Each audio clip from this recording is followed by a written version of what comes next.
Ladies and gentlemen, good morning and welcome to day 2 of the 2012 Vienna seminar.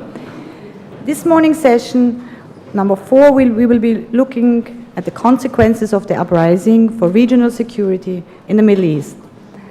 I'm glad to introduce Ambassador Friedrich Stift, Head of the Department for Near and Middle East at the Austrian Federal Ministry for European and International Affairs.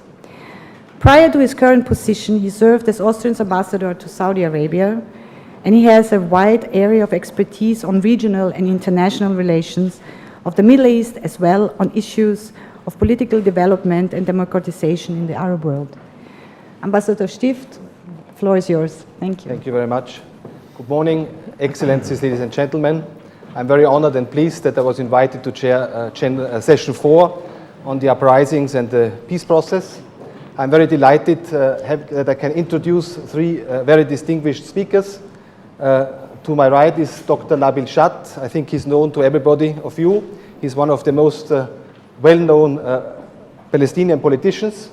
He has a PhD in law and economics. He was a political advisor to Yasser Arafat in the 70s.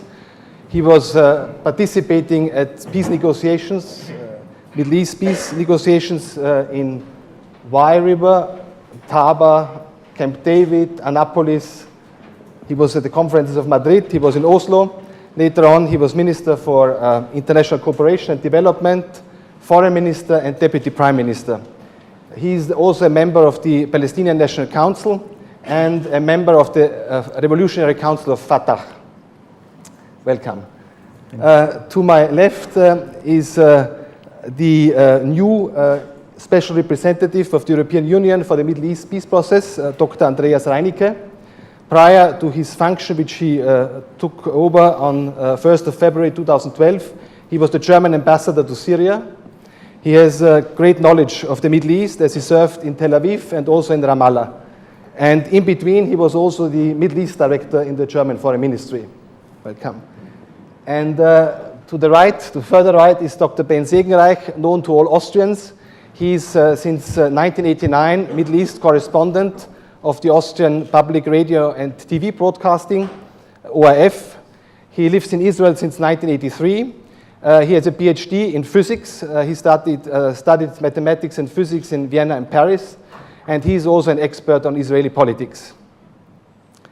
I served almost 9 years in Saudi Arabia, and the political narrative was that the foremost problem the Arab world faces is the unresolved Middle East problem, namely the Palestine issue.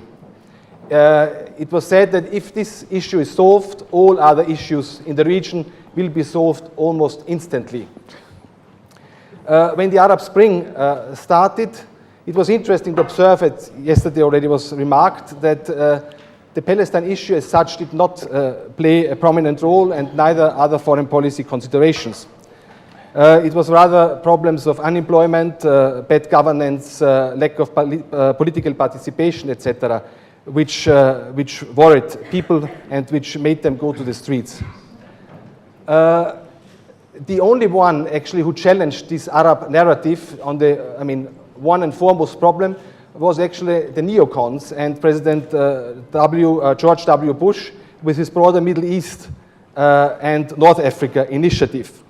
He told the leaders of the Arab world that they have to reform politically, economically, that they have to open their closed political systems, while at the same time recognizing that the Palestine issue has to be solved. I remember that the Arab leaders were very upset. They said, the US should rather care about solving the Middle East issue, the Palestine issue, and not meddle into their internal affairs. In the past 8 months, we have seen elections in the Arab world. It was interesting to see that the elections were carried, got most of the votes, by parties affiliated with the Muslim Brotherhood, be it in Egypt, be it in Tunisia, and in Morocco. And I would say the precursor of the Arab Spring and the first elections won by parties of the Muslim Brotherhood was in 2006 when Hamas won the elections in Palestine. Dr. Shat, just one question. Do you agree that this was somehow a precursor of the Arab Spring when Hamas won the elections? or is it an exaggeration?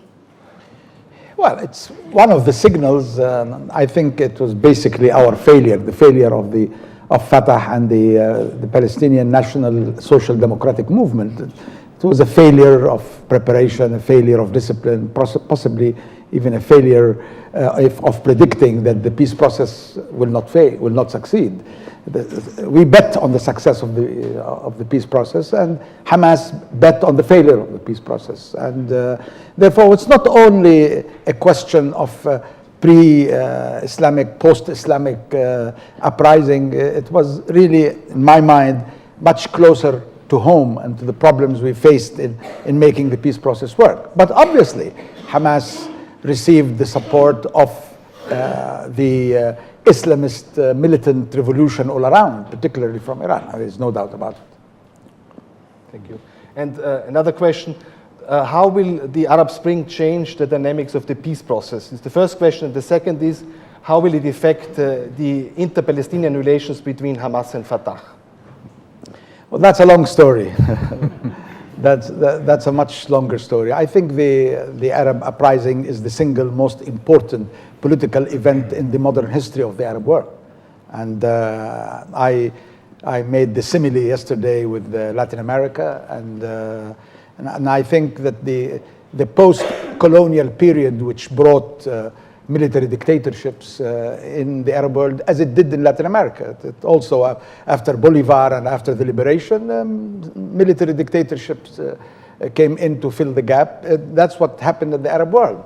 And then there was the collapse of the Soviet Union, which was the supporter of the Arab regimes at the time, at least vis-a-vis American and Western domination. And it produced some stability for the existence of the Soviet Union, produced some stability in the area. With the collapse of the Soviet Union, produced two important things: the rise of militant Islam and the attempt at reaching an Israeli-Palestinian peace process through peaceful negotiations. And I think we are post these two eras. I think the Arab uprising is a post-militant Islamic phenomenon, and I think it witnesses a serious change in the direction of political Islam. The militant side of political Islam has been in effect defeated, and that is Al-Qaeda, the Taliban, and to some extent the Iranian model of political Islam. I mean, the rise today is of a political Islam that is on a trek from Tehran to Istanbul.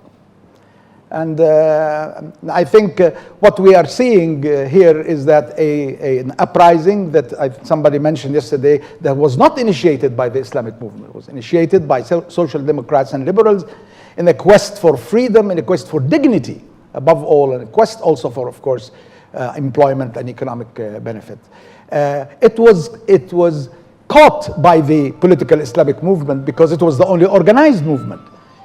But I think within a year's time, we can see two very important changes. Political Islam is changing, but also liberal and social democratic parties are forming. And maybe Tunisia will give the model of some form of a unity between moderate political Islamists and liberals and social democrats in a union that I think we are seeing the beginning of its real development in Egypt, which is the center of the Arab world. And therefore, what we are seeing today is a totally different political Islam from the political Islam that rose as a result of the collapse of the Soviet Union, as a result of the American follies in Afghanistan and Iraq, which strengthened Iran and made it a center of power, and which, with the rise of Taliban and Al-Qaeda, produced the 9/11 and the major East-West confrontation, producing Mr. Bush and his new Middle East. All of this, we are over that. We are going beyond that. And I think it's going to be favorable to unity. I mean, what happened temporarily is that the Arab Spring hit both Damascus and Cairo. Hitting Damascus made Mr. Mish'al lose his base in Syria, and have become a political refugee like Arafat was for a long time. And I think it pushed Mr. Mish'al towards moderation. But the Arab Spring in Egypt produced hope for the Hamas in Gaza that maybe there will be an Islamic government in Egypt that will support them against their brothers in the West Bank, which is stupid, I think. I don't think there's any Egyptian party, Islamist, non-Islamist, social democrat, or liberal that will support separation in the Palestinian ranks. But that, I think, was part of the bet of the Hamas in Gaza. It produced the single most important internal election within Hamas that took 2 months. And obviously, the liberals have won. And I think the first sign of that is the reactivation of the unity agreement between Hamas and leading where? Leading to elections. In other words, what the Islamists have won in Tunisia and in Egypt, and what the Islamists see they cannot continue winning unless they really moderate and unite with the other forces, is also happening in Palestine. And I think if the unity in Palestine, supported by the Islamist forces, the moderate Islamist forces in the Arab world. I was in Tunisia and I met the Nahda leadership. And my first question was the following. I have been defending political Islam all over the West by saying that political Islam is moving from Tehran to Istanbul. Do you agree with my analysis? And he said, yes. So I said, where have you arrived? And he said, in Istanbul. All right? Where do you stand on Hamas-Fatah unity? Full support for that unity. Full support.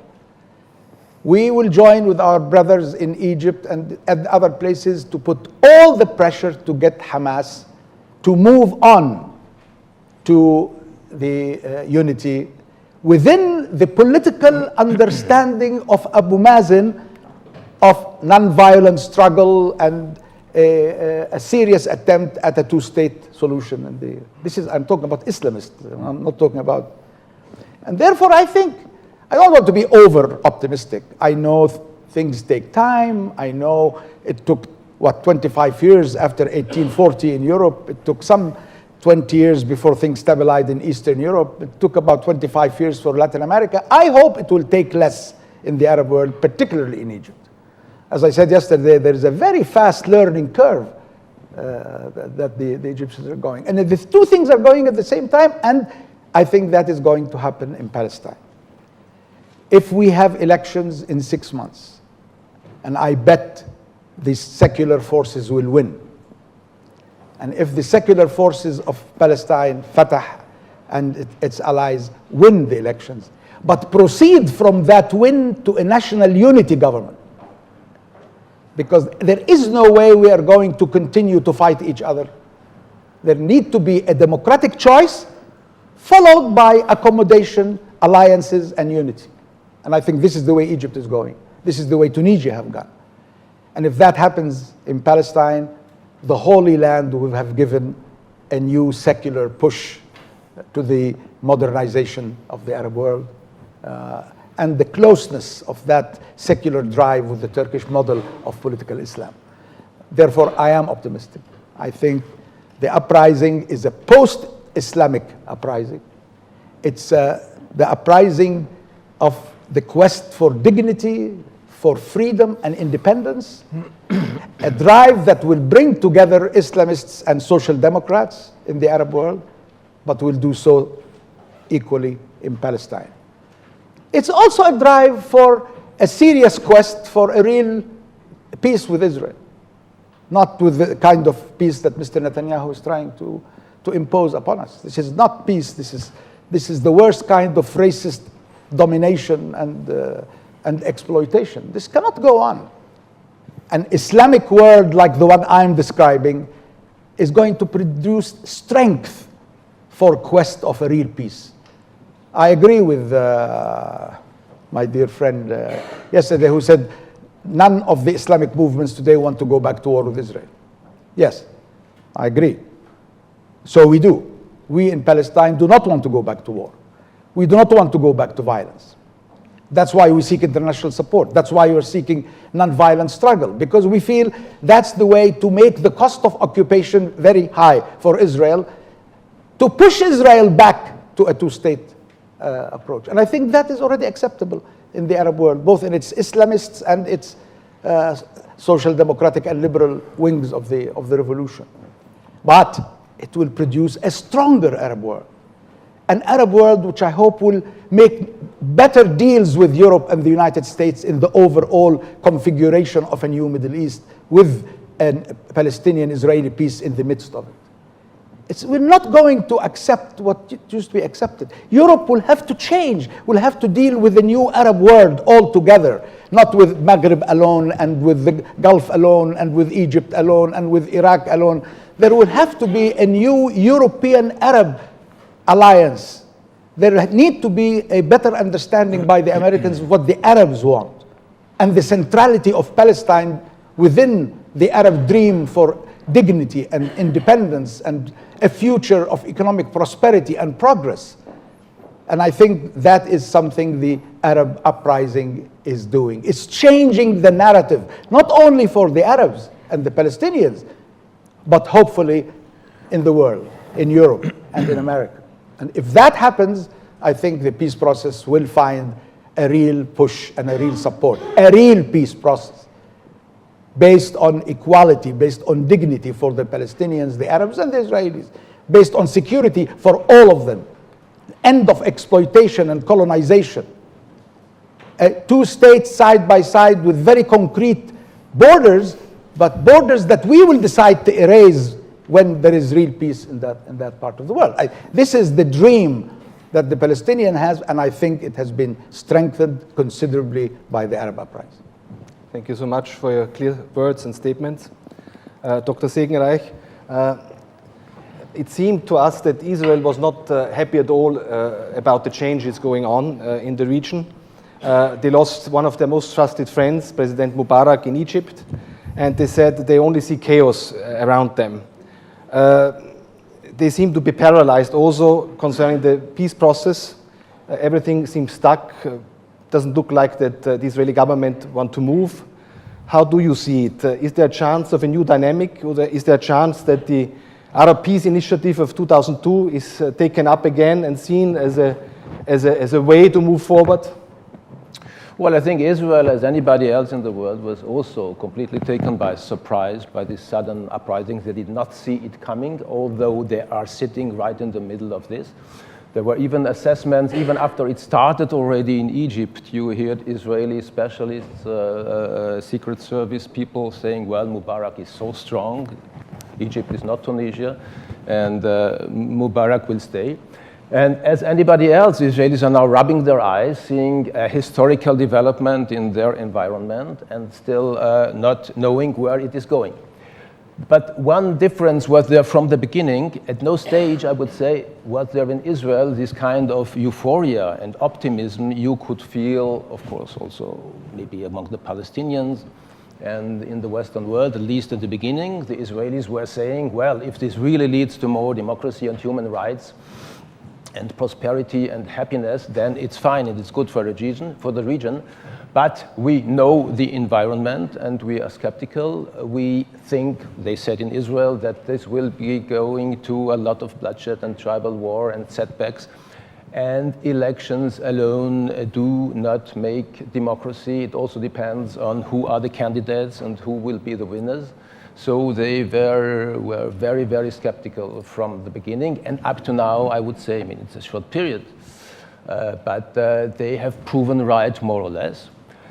Simultaneously, they're in a way condemned to be passive. They're condemned to be silent, because even if they had some preference for one or the other party or group struggling in the different Arab countries, they are not allowed to say so, of course, because they would harm by adopting or by expressing sympathy for one of the group. They would harm this group, because one thing has not changed. Israel is still conceived in the Arab world as a kind of enemy.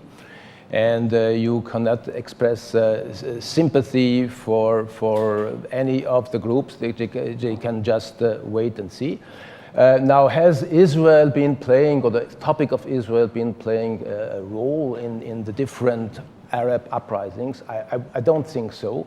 If you look at most of the countries, Israel had not even been mentioned there. Even now in Syria, it's not there in the conflict going on there.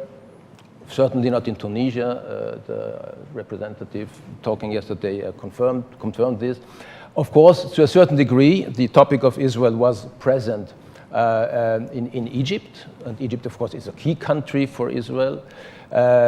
We have seen certain development there concerning Israel. Of course, every one of the candidates for presidency in Egypt had something to say about the Israeli-Egypt peace agreement. It was mainly, all of them said something so in between, differentiated. They would have a new look at this peace agreement, but still nobody said they would cancel it or recall it. We have had some development, like the dangerous storming of the Israeli embassy in Cairo in last September. Of course, we have this influence now in Sinai, which is bordering with the Gaza Strip and Israel, where there's a certain amount of chaos, violence having been spelled over the border, and of course the sabotaging of these famous natural gas pipelines, which now also led to the formal revocation of the natural gas agreement between Israel and Egypt. Both sides tried to play it down. They said, well, this was only a business matter. It was not a political matter, this natural gas issue. But of course, it also has a political dimension. It was a kind of political setback. And it also, of course, was a kind of blow for Israel in the way that they now have to spend more money for their energy supplies. But still, Israel, right for the moment, I think, can only watch. And there is also, of course, the question of the possible existing or non-existing connection between what is called the peace process, we mean the Israeli-Palestinian peace process, and the Arab Spring. And there has been a school of thought, mainly in the beginning, also among the Palestinians and also in Europe, saying that there was a connection. It went like this, saying that, well, the Middle East is moving, everything is changing, we are moving towards a new age. In the Middle East, more freedom, more liberty, and Israelis and Palestinians also have to move now. This is the opportunity, they cannot stay back. I do not really agree with this line of thought, because I think really, in fact, there is no real connection between the two things. The Arab Spring is about domestic issues in each and every of the Arab countries. Each of these countries a different case, but generally it is a struggle for reform, for revolution, for toppling a leader, a dictator, for more prosperity. It's a domestic thing. And the Israeli-Palestinian conflict, by definition, is an exterior thing. It's a conflict between two peoples. It's a territorial conflict. So, and this conflict goes with heavy, fat problems, which are well known, which were impossible to resolve until now, the well-known problems like Jerusalem, refugees, the border, the Palestinian state, the settlements. And these problems are still with us. And if Mubarak rules in Egypt to somebody else, or Assad stays in power in Damascus or somebody else, this does not make, let's say, the problem of partitioning Jerusalem more easy or more difficult to resolve. I would even say that in a short term or in a medium term, it has become more difficult. Because if Israelis and Palestinians want to make peace, the leaders on both sides would have to take some risks, would have to make some compromises. And in an atmosphere like the prevailing atmosphere linked to the Arab Spring, you are not inclined to take risks. You are inclined to be careful, to watch who is gaining power, where. It could influence your decisions about security, about borders.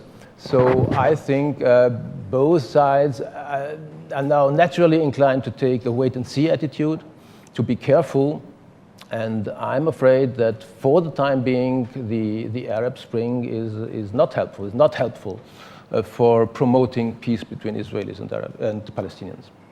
Thank you very much. Dr. Reinecke, you know the region since a long time. You are following the peace process since probably 20 years. Do you see any chances that there might be a movement? And we in Europe, we pay, we talked yesterday, annually around 460 million euro to Palestinian institutions. The same amount of money comes from bilateral EU governments. Do you think we as European Union, we are actually holding up the solution of the conflict as we are paying for the costs which usually the occupying power has to pay, namely Israel or the Palestinians themselves? Do you think this is at the end a hindrance to a speeding up of finding a solution? I don't think it's a hindrance. I think it is an expression of the foreign policy which the European Union was pursuing since a long time. And I wanted to just make a short remark to what you said in the beginning on the American president with the Bemina initiative challenging for the first time the Arab leaders.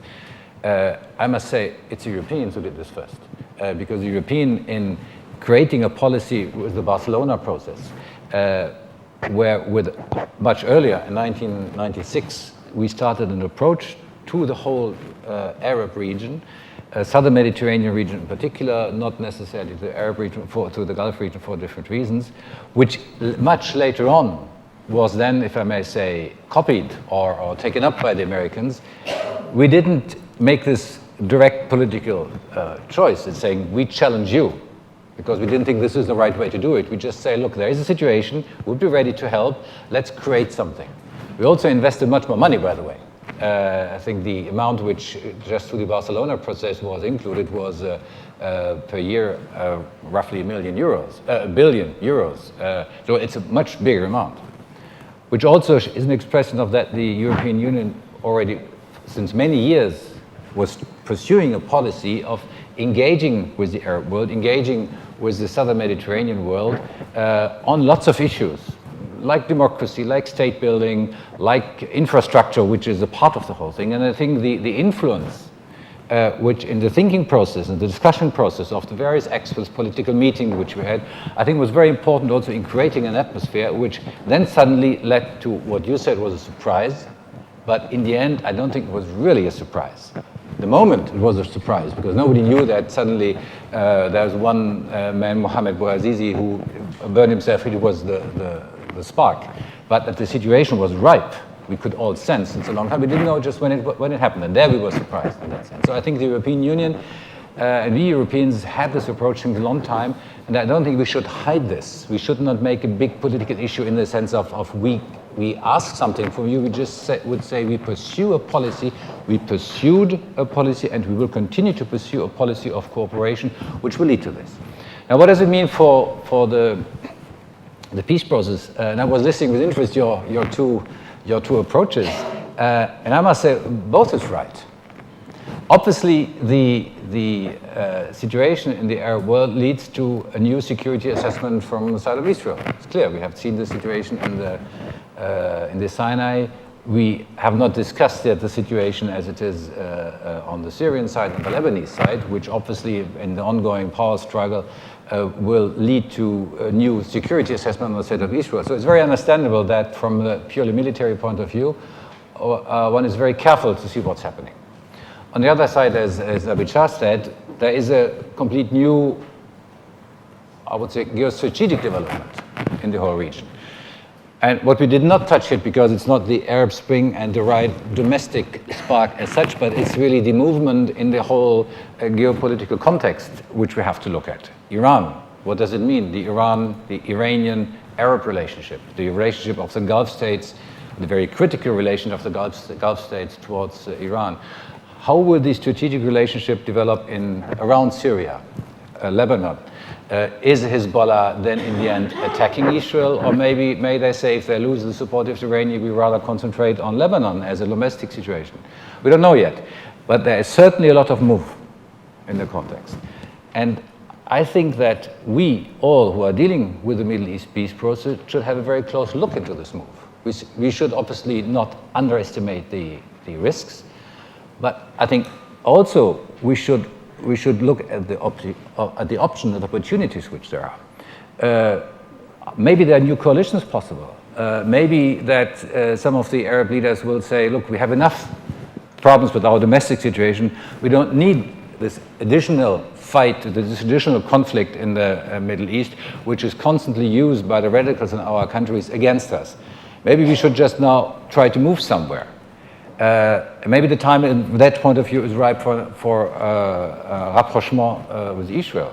But we all have seen this. Whatever there has been, if the core conflict, the Israel-Palestinian conflict, is not resolved, this approach will be most likely not possible. So if we want to use the political or explore the political options which this new strategic situation has, or as you say, the most important movement in the Arab history, if you don't want to exploit, I think we should try to get ourselves ready and finally get a final settlement for the Middle East problem in order to explore the chances also for the rearrangement and reorientation of the whole Arab world. I think that's where we are. We should not jump on every single move very quickly, but we should not just close our doors and wait another 5-10 years and then suddenly realize everything is set and we have missed another opportunity. I think that's where we are now, and we should use this opportunity. Thank you so much. It was very interesting what you said on Iran. I think we really see a change of alliances. Of course, very often not seen openly, but we know that Saudi Arabia, the Gulf states, maybe Egypt see Iran as the biggest threat to the region. The same way as Israel sees it. I think the services of these countries are closely changing information, cooperating. How does this, Dr. Schatt, affect, do you think, the peace process? When you see that Israel is talking with the Gulf states, with Saudi Arabia, and with other states of the Sunni Arab world, in order to build up strength and adjust to the threat of Iran? I would suggest that you read statements by Mr. Lieberman, by Mr. Mofaz, and by the two ex-security chiefs of Israel, Mr. Dagan and his colleagues, really saying that this exaggeration about the Iranian threat to Israel should be made much clearer, that our real threat, strategic threat, does not come from Israel, from Iran. Iran is a very important diversionary tactic in order to get the world off the Palestinian issue and to concentrate on another issue. I'm just quoting Israeli hardliners. I'm not making my own estimation. Of course, Iran became an important factor when the Americans destroyed its two neighbors, Iraq and Afghanistan. And Iran emerged as a major power with tentacles on the Mediterranean and other places. And obviously, I am worried about the nuclear threat from Israel as much as I'm worried about the nuclear threat from Iran or from any other party that would have nuclear weapons in my part of the world, because it will destroy us. But I think the priorities should be laid very clear. I mean, I think the Arab uprising, to some extent, have shadowed a little bit and minimized the super importance of Iran in determining what happens in this part of the world. And we are still at the beginning. Iran needs to be negotiated with. I am following the American statements in the last 2 days with some measure of encouragement that Iran is maybe going in the right direction. Iran's issue should be handled as an issue on its own, but it's definitely not a substitute for the Palestine-Israeli issue, nor can the Palestinian-Israeli and Arab-Israeli issue be minimized the way you've just posited to us. The issues in the Arab world, yes, they are about a lot of internal issues, but we are talking realpolitik, my friend. In the final analysis, determining where the borders in Jerusalem run, or determining how much authority the Palestinians should regain from the Israeli occupation, ending Israeli occupation of the West Bank and Gaza, are not internal matters at all, and they would have not possibly been on our hands had it not been for an international configuration, for an American position, a European position, a Soviet and Russian position, a global positioning. It's not just about justice. If it was about justice, I'm sure every European feels very much in his bones the justice of the Palestinian case. It's about how do you turn justice into realpolitik action that changes what's happening. And the Arab Spring is one of those aspects that should change the importance of the Arab world in this global configuration, in Arab relationship with America and Arab relationship with Europe, which were absolutely very important in the Madrid arrangement. Why did we go to Madrid? Because of the collapse of the Soviet Union and the alliance occupation of the Gulf. It's a result of that that the strategic importance of Israel changed, and the Americans invested it in trying to bring all the parties to a peace process in Madrid. It was not just suddenly that Mr. Shamir in Israel discovered the justice of the Palestinian cause. It was about a configuration in the area that changed power relationships. I am talking about power relationships changing, and in my mind, in the right direction. Not in the direction of war, not in the direction of a total confrontation, but in the direction of changing the calculus for America, for Europe, for Israel, and for the Arab world. It is this changing of the calculus that might shake up that stalled, that rusty peace process in which Mr. Netanyahu and his government are colonizing every bit of the West Bank and Gaza while we are talking about land for peace. While we are talking about an international configuration in which the Arab-Israeli peace is at the center of any Middle Eastern policy of Europe and the United States. And finally, I think it's too marginalizing to talk about quote-unquote domestic issues in the Arab world. If it was all domestic, how about the rise of Islam? Why did militant Islam rise? Just to change the wage level in Tunisia or to attend to Mr. Bouaziz's tragic suicide? It's not.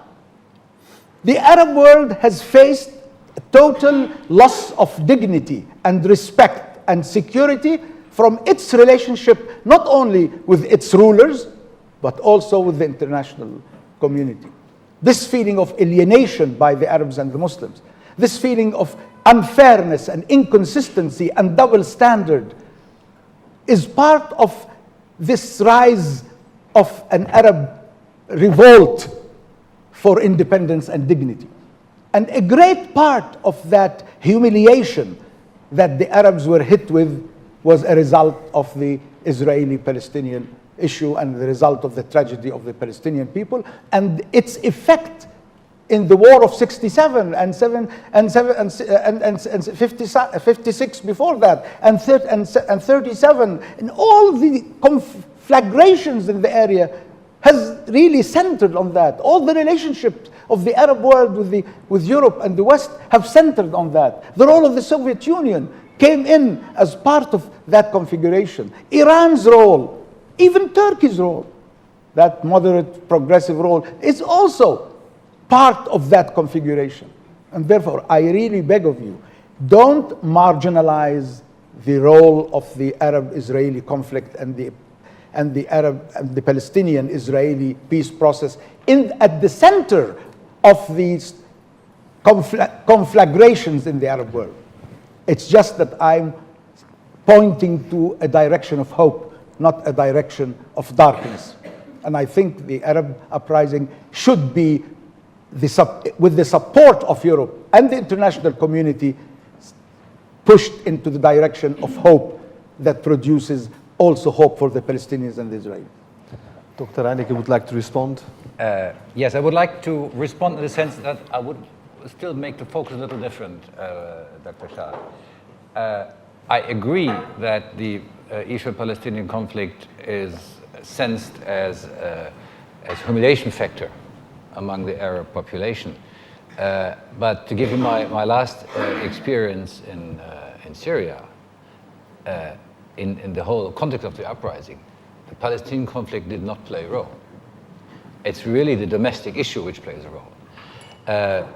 Nonetheless, in the final analysis I still share your analysis saying whatever the weight is, it does play the role, whether it plays a major role or it plays a smaller role, it certainly does play a role in the whole concept of regaining dignity. There I would agree, but I don't think that it is in the center.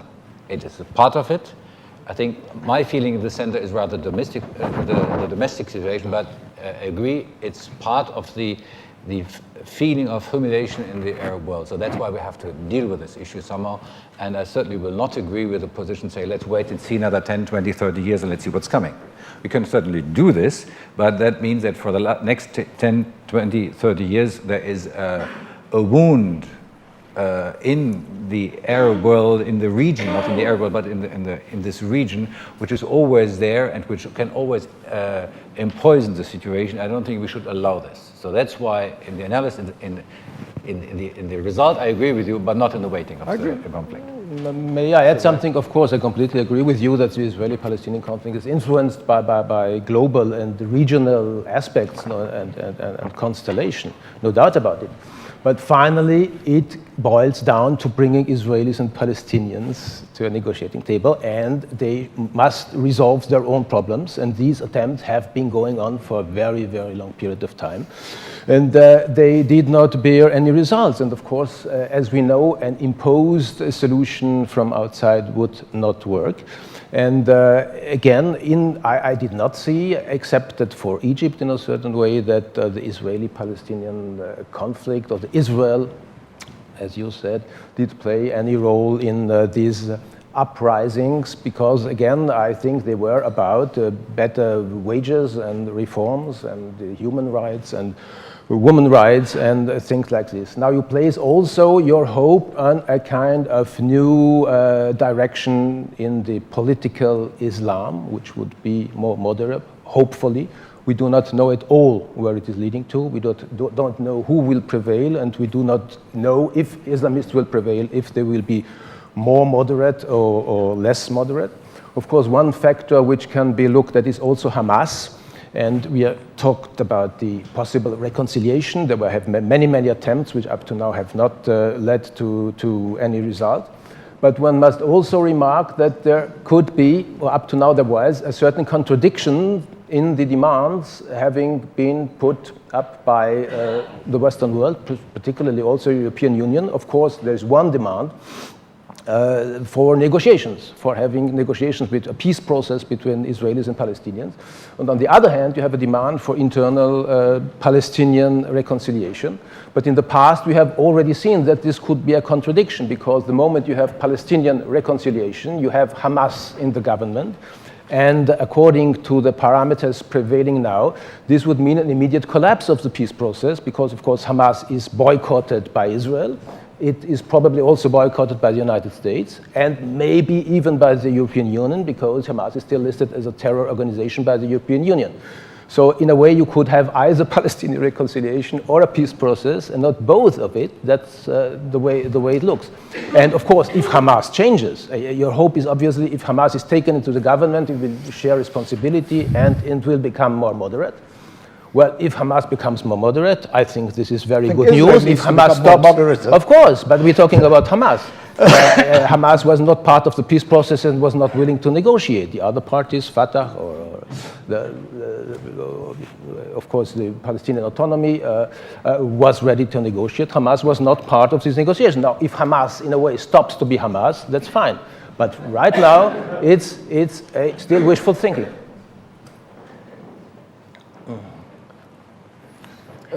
Question to Dr. Segenreich. Arab countries always complain, they have the impression that Israel does not want to integrate in the region.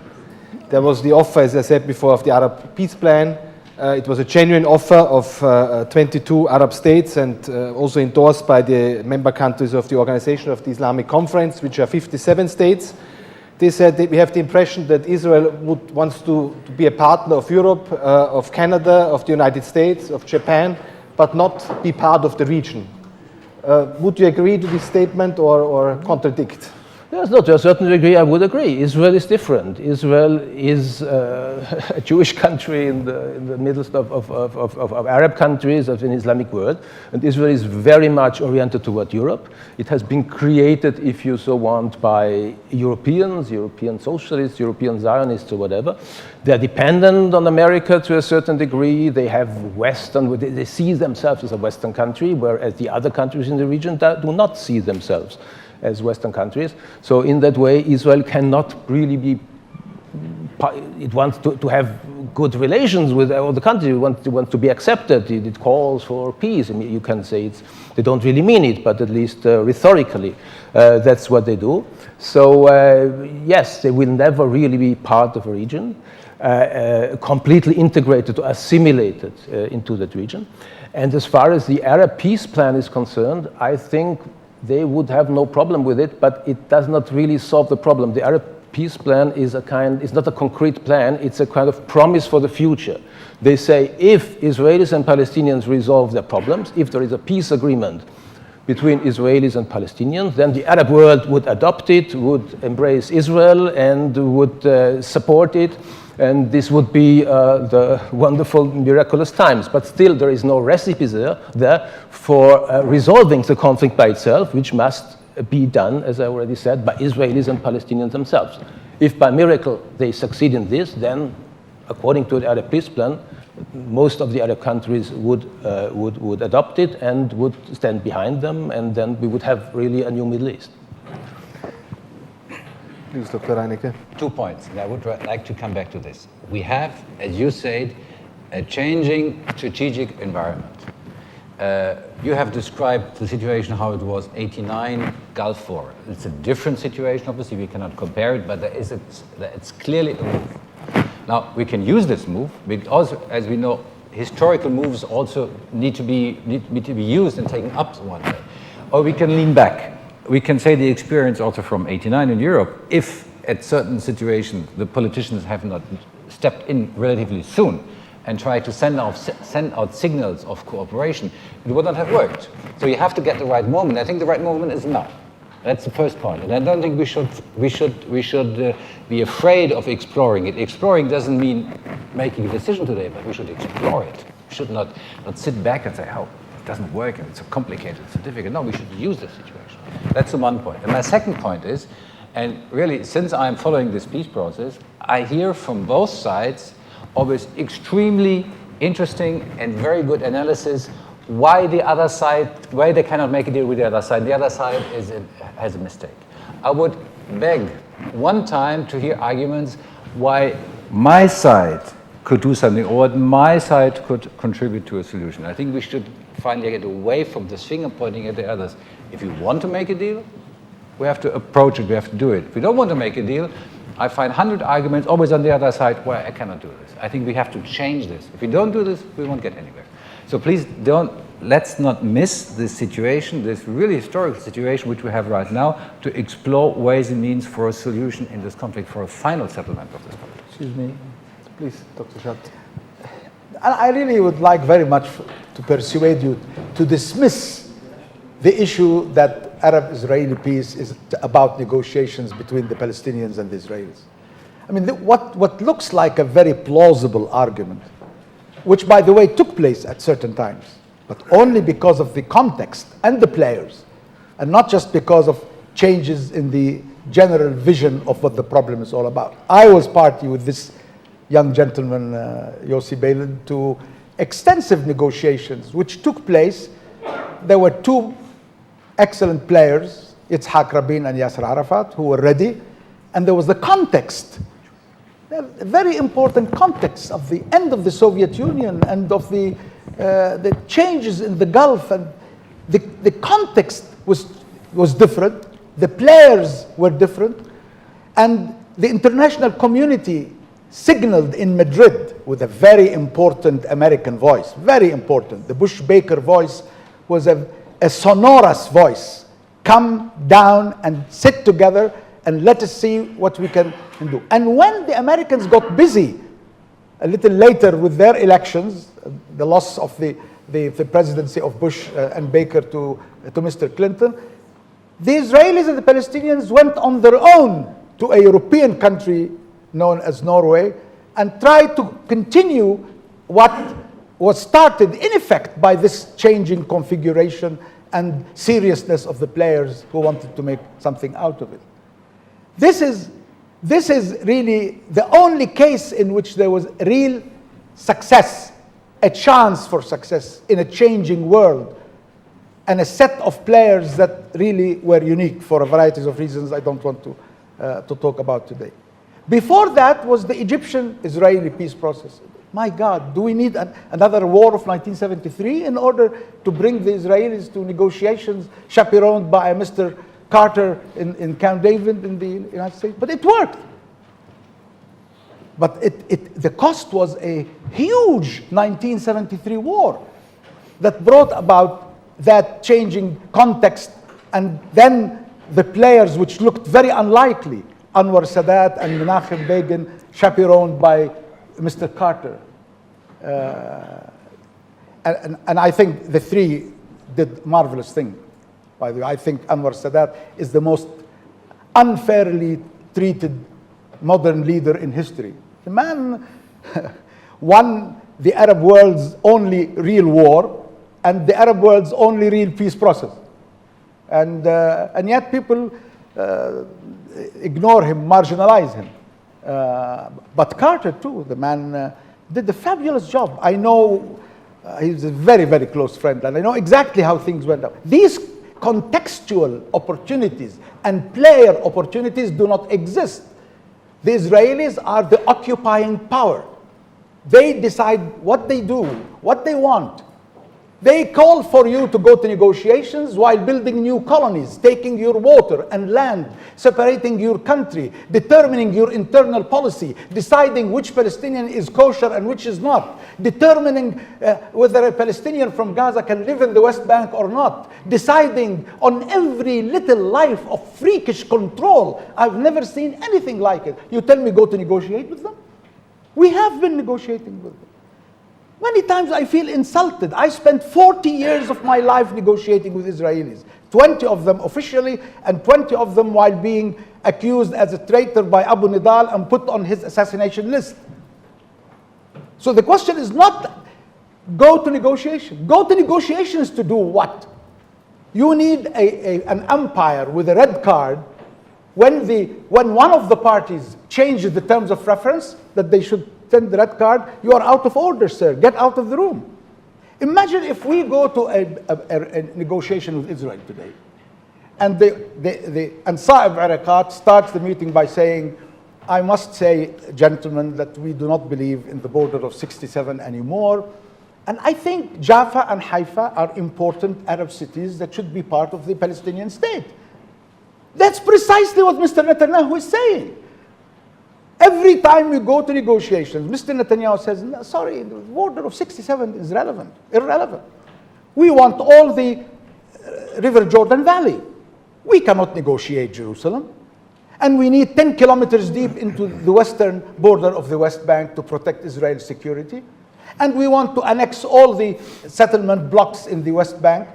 And we want to keep Gaza and the West Bank separated. Those who attend from the quartet don't even raise a red card. Telling, what are you talking about? What negotiations are these? If you keep changing the terms of reference. If you do not implement what has been agreed before. If you still occupy militarily all of the West Bank when we are financing 60,000 Palestinian policemen to protect the Israeli security. What are you talking about? What negotiations? And therefore, excuse me for trivializing the situation. Yes, eventually we have to go back to negotiation. There is no other solution but a two-state policy. It's a dream to have a one-state, democratic state, something like South Africa. It's a dream, but it has very little chance of success. The only potential is a two-state policy achieved by negotiations. But you have to create the context, the international, Arab, and Israeli context, to encourage the right players and to set the rules and then send us to negotiations to finish within 6 months, and I tell you it can be done. Otherwise, I think we are just acting to keep this occupation strangling the Palestinian people, eating every bit of land through colonization. So in 10 years, there will be no Palestine and no West Bank and no chance for a future of two-state policy. I think that is what I hope, pray that the Arab uprising will help us do by changing the context and providing the right players. Let me just add to one comment and one sentence. We completely agree, in fact. Of course, we have to go back to negotiations, and we need somebody, as you said, to have the red card, whatever. But I'm afraid right now, global attention is elsewhere. It's not at the Palestinian problem. The problem is still there. It is still hurting. It should be resolved. Right in that moment, people, local, global leaders, whatever, are preoccupied by other things. That's what I'm saying. But if, of course, both parties would like to move ahead, you don't need anybody from outside. I mean, you could move forward just sitting together alone. You don't need I'm not sure. And I agree with Dr. Shah that you do need somebody to chaperone, as he said, and to lead the parties and to be an umpire. Yeah. Thank you. I think we will should open the floor to questions. Time is moving ahead. Please, Ambassador.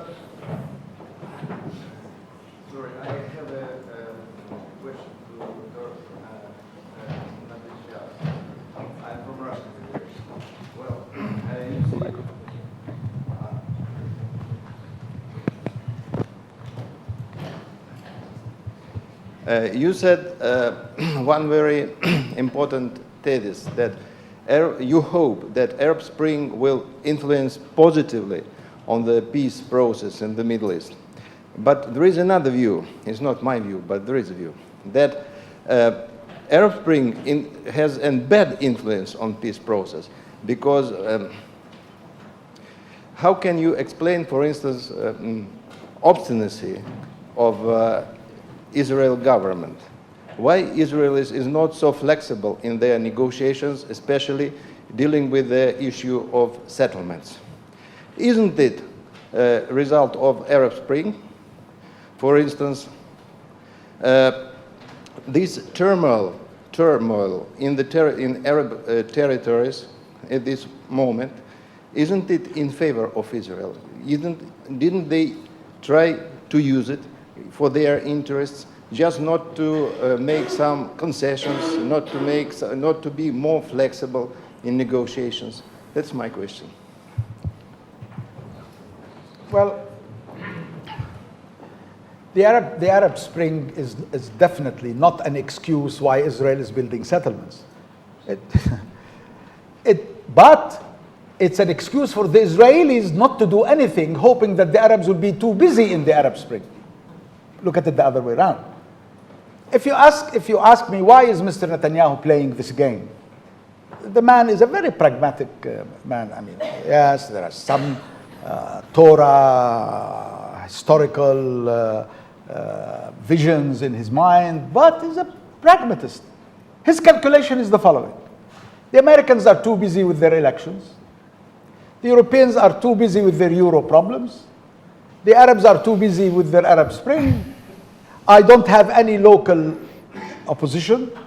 And if there was one, now with this convenience marriage with Mr. Mofaz, I have 92 members of the Knesset. The Palestinians will not go back to violence. And that I can assure you that, yes, this is our decision, not to go back to violence. And why should I care? I can grab as much territory during this period as I can until the world changes again, and then until the Arab Spring becomes a factor, until the Americans end their election campaign, until somehow the Europeans have a stronger euro. I mean, this is the pragmatic calculation of Mr. Netanyahu. He is using the Arab Spring as a pretext for not doing anything in the other direction. But he cannot explain why is he doing this for the Arab Spring.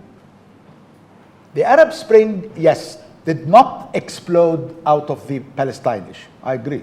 But I agree with Francois here, who has really made an excellent analysis, saying nobody can predict how things explode. They might explode out of Abu Azizi committing suicide. But everything was ready for the explosion. Everybody was ready for that spark. The spark was not Palestine, I agree. But then when the Arab Spring is in its youth, then the Arabs will have to decide their priorities. And here I think the Palestinian-Israeli issue will always come back as a very important priority. For also the safety and security of the Arabs in the future. I think Mr. Netanyahu is playing a game of short-term interest versus long-term interest. And that is really going to make things much more difficult. And that is going to incite the Arab Spring to catch interest in the Arab-Israeli issue much earlier than it could have. Had there been in Israel a rabbin who decided that, no, this is the time to come to the Arabs and tell them, here is my hand, I'm willing to do with you what was not being done before, things might have changed, but that is not Mr. Netanyahu, unfortunately. Dr. Reinecke? I just wanted to grab on one of your remarks saying the world, and you also mentioned that the world is busy with other things, and the Europeans are busy with the euro, etc. It's true, the European Union is busy with the euro, but I can assure you that the capacities of the European Union to deal is bigger than to deal just with one problem, although the euro is a big problem. I would add, nonetheless, and just emphasize this, that we as Europeans have of our own interest that this conflict at the south is now resolved. And we have this interest for strategic reasons, and we have this interest also for financial reasons. You said this, you asked me this question right at the beginning. The European Union, only the European Union, paid in 2011 436 million euros, plus almost the same amount from the member countries each year. It's a lot of money. It's an immense lot of money. And the question is, how long are we willing and how long are we able to pay? I'm not saying, well, maybe this money is spent somewhere else. Better than in this context. So I think we have an own interest as the European Union that this conflict is resolved, and this is independent of the euro or not of the euro, number one. Another argument, again concerning the strategic context. What will bring the Israelis to make a deal? If you see various arguments, you have a logic and other arguments, but the prevailing argument in the Israeli society is security. Now, there are various definitions of security. But obviously, security is, to one degree, defined by military security. But we all know this is our European interest, that security is also political security, it's a political horizon which we need. The question is whether we should not explore it in this direction. And this is an exploration from both sides. It's an exploration which the Israelis should do, but also an exploration which the Arab states should do. It's say, are we able to offer something to Israel in exchange for a deal? A real deal, not a deal, a real deal. I think the sort of exploration we both have to do. And again, I can assure you, we have our own interest. And if you, by the way, if you look in the last conclusion of the Council of the Foreign Ministers of this May, you find for the first time a phrase in there saying that the settlement of this conflict is in the interest of both parties and the European Union. So I think we have to go in this direction, and we all have to explore these ways and means, and please just don't finger point always at the others. We should first finger point at us and see what we can do. Thank you very much. Questions from the floor? Madam Ambassador? I want to ask a question. I would just like to make a comment as regards the Mediterranean strategy of the European Union. As regards Mr. Schad, which he very eloquently described the situation or the history of the uprising, he referred to it as a post-colonial era, and maybe I would add that it was post-colonial plus, I think, Cold War structures which were at place. So I, in my opinion, call it the normalization of history. A normalization? Normalization of history, because this was not normal. As regards Barcelona process, I have very much affection to the process. I followed it from the beginning. I deemed it very useful. It was a very useful platform between, which gathered the north and the south of the Mediterranean.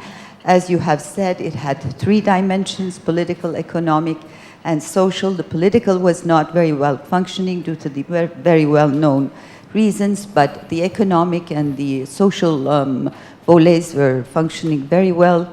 It had a bank, it had a parliament, it had progress was being made towards a free trade area. So there was a good structure, and I think a good platform that would bring the North and the South and the parties of the Middle East process together on the same platform. But since 2007, when Mr. Sarkozy decided to demolish Euromed and establish the Union for the Mediterranean, I think European Union, by allowing itself to be driven by Mr. Sarkozy's caprices to establish this new structure, while the old structure was functioning very well, there has not been any political meeting. One summit for the establishment, and I think in 2007, one ministerial meeting in Marseille, and that's it. It's not functioning. The 2 sides are not coming together, and even the technical infrastructure which was there as regards transport, energy, and other issues which were very well functioning, they cannot come together at technical level. So it's a pity. I think the European Union has lost a very useful tool in bringing the North and the South together. We attribute great importance to the Mediterranean, and it is, and we regarded the Euromed as an important, and also the Union for the Mediterranean. We have a Deputy Secretary General there, but it's not functioning, and it's a pity. I just wanted to, and as regards I would say, the allocations made by the EU to the Mediterranean strategy, it was on project basis. I think it was much better to have joint projects than having direct, I would say, contributions. But it's a pity that's no more functioning.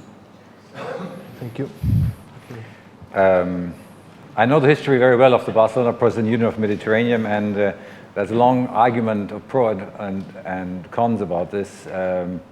So allow me just to limit myself to this remark. May I really commend the last statement by the European Union's ministers. I think it was quite a step ahead for European statements on the issues. I agree very much with Reineke. I'm very happy Reineke is back. He was very early in the game, representative of Germany to the Palestinian Authority, and during a time when Germany and Europe produced significant amount of help, not only to shore up our budgetary financing, but to build the infrastructure of a state to come in peace. And that is, I don't want to marginalize the role of Europe at all, but I think Europe somehow must come to terms with the Arab world, terms that are really in the interest of both Europe and the Arab world. And I think this is the time that Europe can see in the Middle East a coming democracy and coming maturity that will bring around a chance for peace on a totally different terms.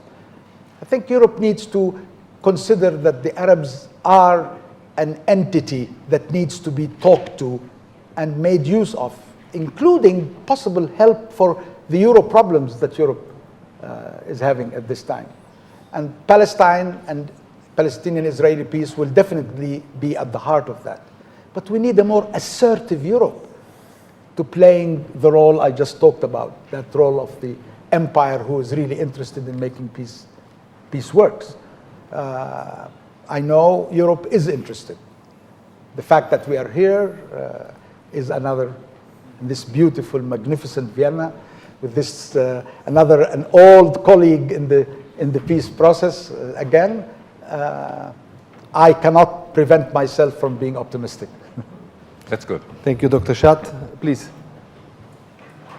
Good morning. Razib Ahmed from the Club de Tunis. Thank you. Razib Ahmed from the Club de Tunis. My question is for the representative of the EU. We from Tunisia and North Africa, we have the impression that the EU has not a clear vision or a clear strategy following the Arab Spring. So my question to you, is there something which is under preparation in Brussels? Will you involve Southern Mediterranean countries in this new strategy, and more especially the private sector? Because I think that the private sector has a crucial role to play to create jobs and to enhance living standards in the regions. Then also, what about the advanced status that should be negotiated bilaterally with each maybe Mediterranean countries that has done its duty as far as democracy and human rights are respected?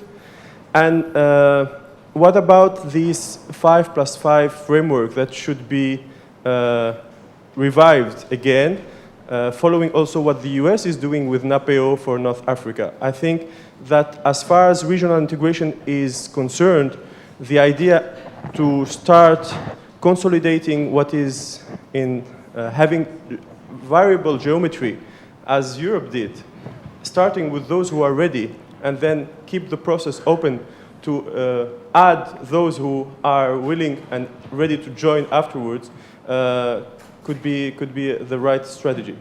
Thank you. Dr.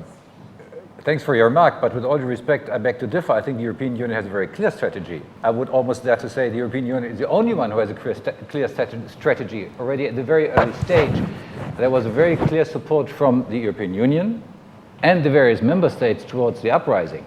Now, obviously, it depends what you expect. The first thing is the European Union developed what they call a southern strategy for the southern Mediterranean, I think is the name for this, which is financial support for those countries. What the European Union has as a strategy is something which is hidden behind the phrase more for more. That means we look at what is the approach, what is the results, and then we're ready to give more money. So the European Union doesn't put a big bundle of money on the table and say, please help yourself, but we say, here are the euros, but you only get them under 1, 2, 3 conditions. And this we are negotiating. The second tool which we have is what in the context of the instruments the European Union has developed over the last decades, I must say, what we call the association agreements and action plans. I understand that this is a relatively complex discussion, but with all neighbors, east and south of the European Union, we have agreements in order to get them closer to the European Union, including the private sector. We know that public money is only a little bit. What makes the economy strive is the private sector. So there are lots of negotiations on inputs, on imports, exports, a lot of various interests. And the negotiation is sometimes difficult because if you have importer one on product one, whatever we say as European that we should open the market, you suddenly find the exporter in Europe will say, well, we like your idea, but please not on this product. So we have a lot of individual things which we have to negotiate, but I think we are doing this.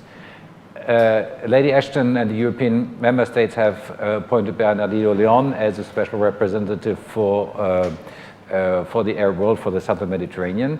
And he is really daily working there. His office is next to mine. We hardly see each other because we're always traveling.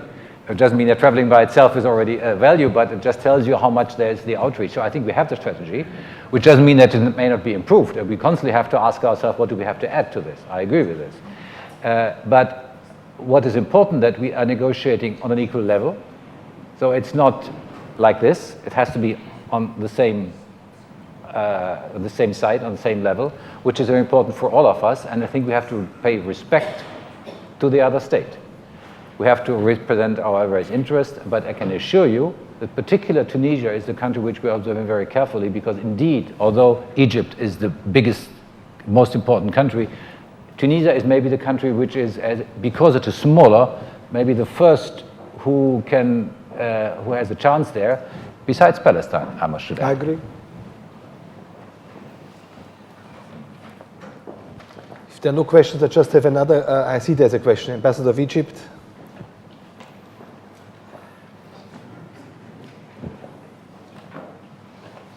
Thank you, Ambassador Swift. Too many points and too little time to tackle them all. But just one element on what was in the genesis of the spring or not, the Palestinian question or the conflict. Maybe not at the beginnings, but it is there now in every single step of the way. The key word for the spring that has to be realized is the word justice. And that applies across the board, across the region, including justice for the Palestinians as an individual, as a human being. Now, short question to Dr. Nabil. How many Palestinians do live in Israel? Today? Today, both About- Christian and Muslim. In Israel. My question to you, About 1.25 million.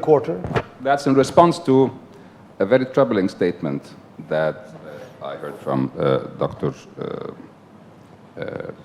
Segenreich. It's Segenreich. too difficult. Really. Well, and that was in response to the question posed to you on the affiliation of Israel. And you said it's a Jewish state in the midst of Arab-Muslim world. I think this is very troubling if it does represent the current or the mainstream thinking of the Israeli society, and that relates to integration within the region. I'm not sure if that does represent the mainstream thinking, or what you want it to be the mainstream thinking as well. It's the issue of integration in the region, of being part of the region. What I heard from you indicates that you don't want to be part of the region. So my question to you would be, what are you suggesting? Thank you. Are you addressing me as a spokesman of Israel, which I'm not, but I'm just reporting about what I know about Israel. And of course, Israel, I mean, these are very, very simple and obvious facts. Israel defines itself as a Jewish state. It's been founded as a Jewish state, as a state for the Jews. In a way, you can accept this or not, ideologically, as Austria is a state for the Austrians. So it was a state for the Jews, which have also a large non-Jewish minority, who are citizens of the state, and that's a kind of reality. It's also a kind of simple reality that they see themselves as having Western values and not having exactly the traditions of the region, unless you go back to biblical times, which we do not want to do. Well, yes, they have a kind of community, which is the Jewish community in Israel, which has a certain identity and a certain view of themselves.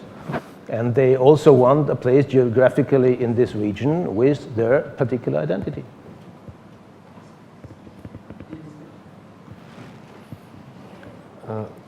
Dr. Schatt, one question. How has the Arab Spring changed Israel-Arab relations? And from a secular European point of view, it's very difficult to follow the Sunni-Shia strife. We had that in the 16th century in Europe when Protestants and Catholics were fighting each other. And we see that now also going on, at least in terms of arguments and proselytizing between Sunni and Shia. How will that develop this sectarian strife? You have till next morning. It's a long story. But look, Shiism and Sunnism in Islamic doctrine is really much more a political identification than a religious identification. It's very difficult really to see the differences that exist even within Christianity between Catholicism, Orthodoxy, and Protestantism, and reflected on Shiism and Sunnism. It's a much more an expression of historical political schism than it is a theological argument. And the Shia Muslims exist much more in the eastern outskirts of the Arab world and the non-Arab Muslim world. And we are talking about Iraq, we are talking about Iran, and part of Afghanistan, part of Pakistan, and you have a little bit part of the Gulf. Azerbaijan. And the only really offshoot of that that has become militant is the Hezbollah in the south of Lebanon. And of course, if you want to allow another extension of that, the Alawites in Syria. But really, again, it's very difficult to see any theological argument that will bring about sectarian explanation of a schism that we have seen in history among many other religious groups. Iran has strengthened the power of Shia leadership, and with the American occupation of Iraq and Afghanistan, Iran really rose as a regional power. One should not ignore what has happened in the attack on Iraq and the destruction of the unified Iraqi society, and what happened in Afghanistan as to the rise of Iran and its extension in the area around it. And again, it's a geopolitical phenomenon and not a theological phenomenon. And I think really with the rising Arab Spring and the moderation of Islam, to use again the Turkish model, it will marginalize a little bit the intensity of the Iran Middle Eastern divides or the Iranian geopolitical importance within the Arab Middle Eastern section. I can see this. I know the fears in the Gulf. I know the worry about Iran's influence in Lebanon. But the Arab Spring is going to create a new paradigm in handling this issue. Arab Spring people are not against Iran, do not want to create a fight between Shiite Iran and Sunnite others. And I think the dialogue within the Muslim community and the diversity of Sunni Muslim presence today will lead also to a dialogue between Sunni and Shi'i forces in the area. Also a positive dialogue. I hope that Iran also will see a room for moderation in its talks and its dialogue about its nuclear power. Nobody wants to see a nuclear power proliferate in this part of the world. And again, I am encouraged by the fact that Iran's paramount importance in the news in the Middle East have gone down considerably since the Arab Spring. I think this is a good ending. I just got the signal that we have to finish. I would like to thank you for your very valuable, interesting, and passionate contributions. I think you ended with a good word. We hope that Iran is willing to open its programs, and Dr. El Barada has just come. He has been there very often, so that this problem is solved, and the same goes with the Middle East peace problem, so that rather sooner than later we see a pacified Middle East moving ahead and having an integrated political union, economic union like we have in Europe. Thank you very much for your attention.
Ladies and gentlemen,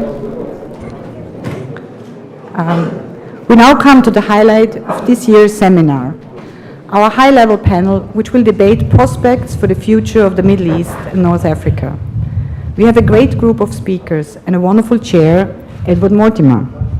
As many of you know, Edward Mortimer was an accomplished journalist with the Financial Times, Director of Communication for Secretary General Kofi Annan, and most recently, Senior Vice President of the Salzburg Global Forum.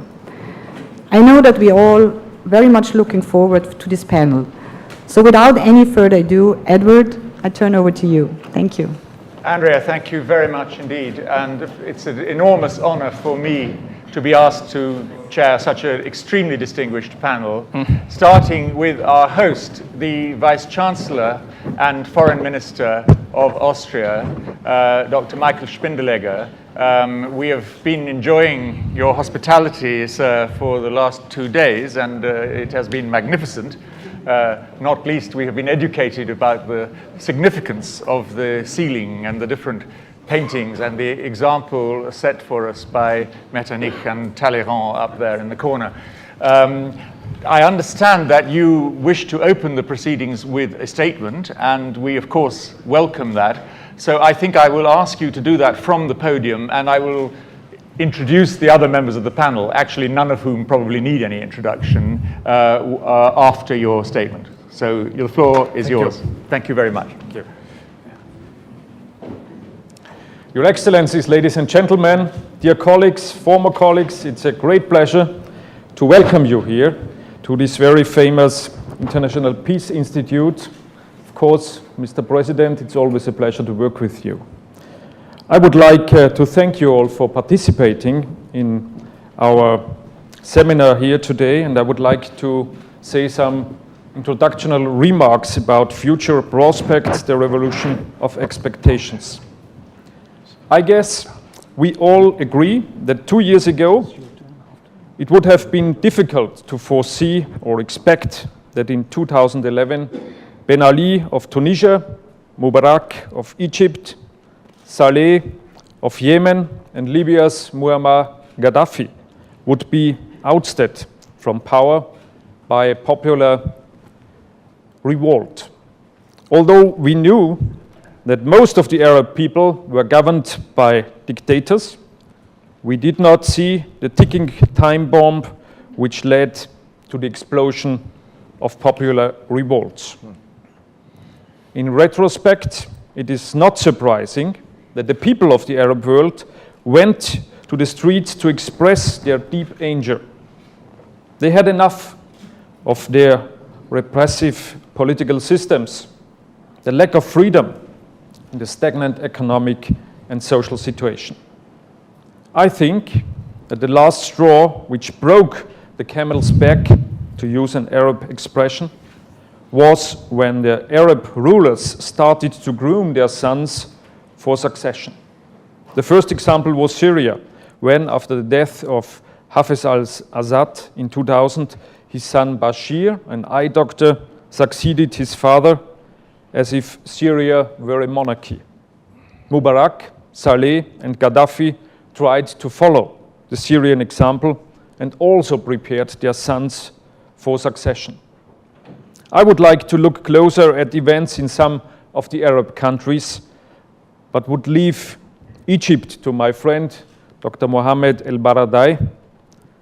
I would like just to say something about Egypt, that the political and cultural center of the Arab world, as Egypt was, is one of the key countries for success of the transition processes in the Arab world.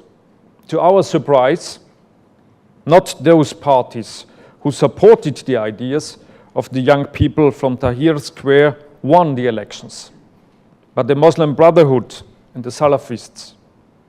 We have closely followed the preparations for the presidential elections and are eager to get your analysis of what the new Egypt will look like. In Libya, the transformation process is more difficult than in Egypt and Tunisia, because Libya has hardly had any functioning state institutions. Therefore, it is to a certain degree remarkable to see that the security situation is not worse as it might have been expected, although there are serious problems, especially in the south, over the control of trade and smuggling routes between the Arab communities and Berber and Tuareg neighbors. The European Union stands ready to assist Libya as much as other countries in transition in managing these complex tasks. The European Union has organized workshops on civil society in Tripoli and Benghazi on 9th and 10th of May, and also assists Libya in building up an integrated border management. The Union is also preparing for negotiations on an association agreement with Libya, the only Mediterranean Arab country that had not fully participated in the Barcelona process right from the beginning. Syria is a more complex case. The regime still enjoys support from the Alawites and, to a minor degree, the business community and religious minorities.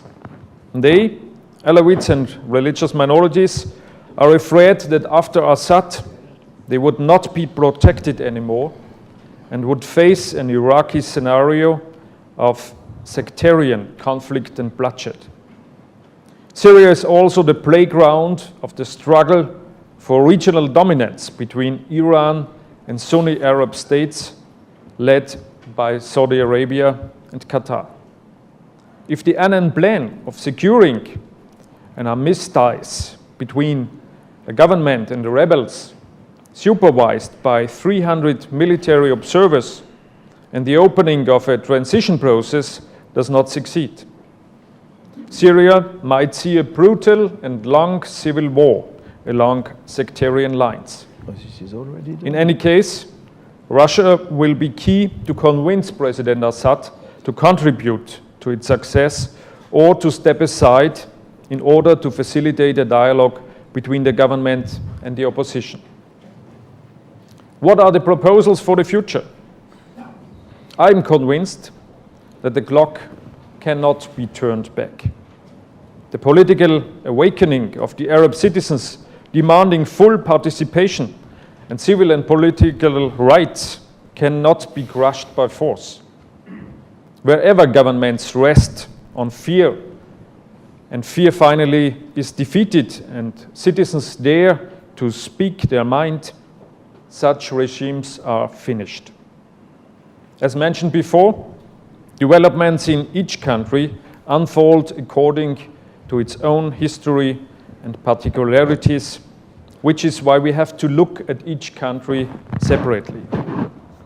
In Tunisia, where the so-called Arab Spring started, and which I visited together with Morocco last week, the developments are promising and reassuring. Elections to a constituent assembly have been free and fair. After the adoption of a new constitution, parliamentary elections will be held in spring 2013. My interlocutors stressed that there is a consensus of the people for change, but also highlighted the great economic and social expectations of the citizens. They underlined the importance of European tourists and investors coming back. I was glad to inform that OMV, Austria's flagship oil and gas company, is planning an investment of up to 2 billion euros, building a new gas pipeline from the south to the north.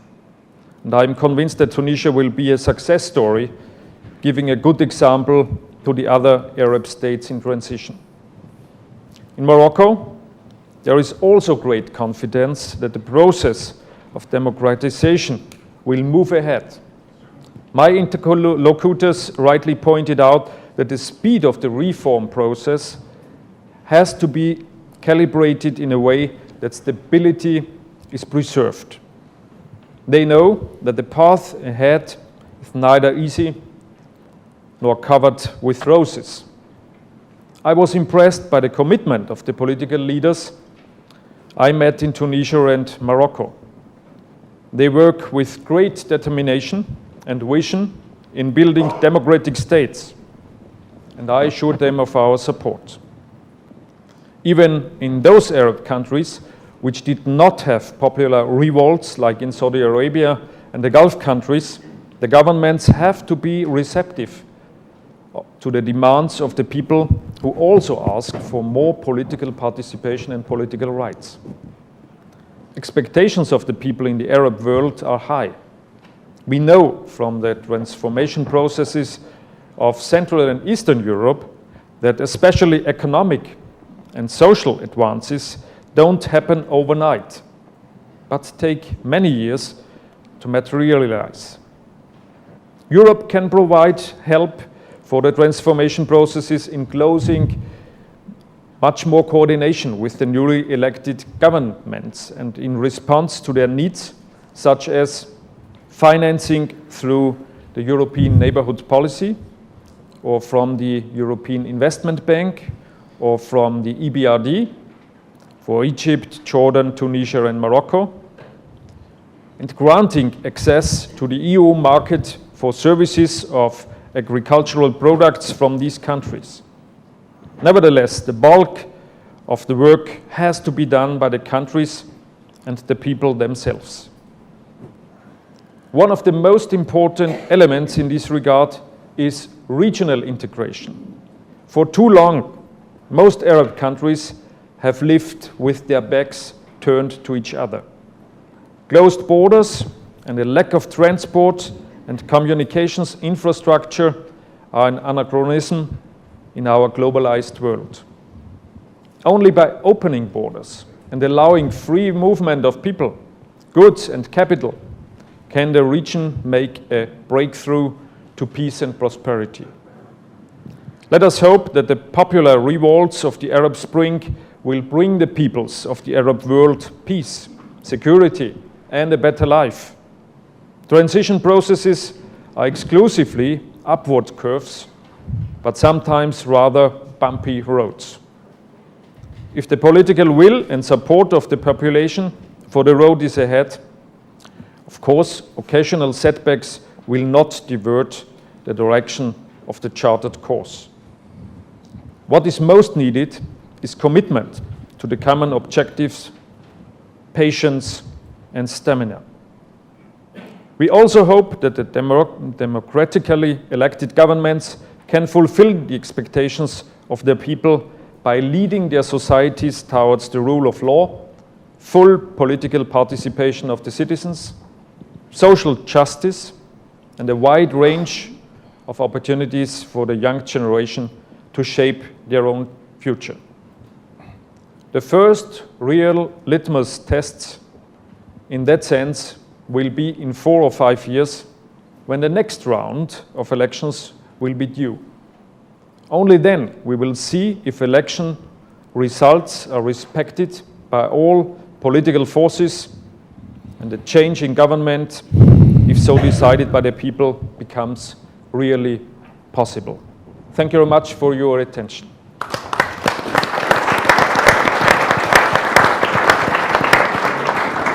Well, indeed, thank you very much, Mr. Vice-Chancellor, for a very masterly tour d'horizon, which I think has got our panel off to an excellent start.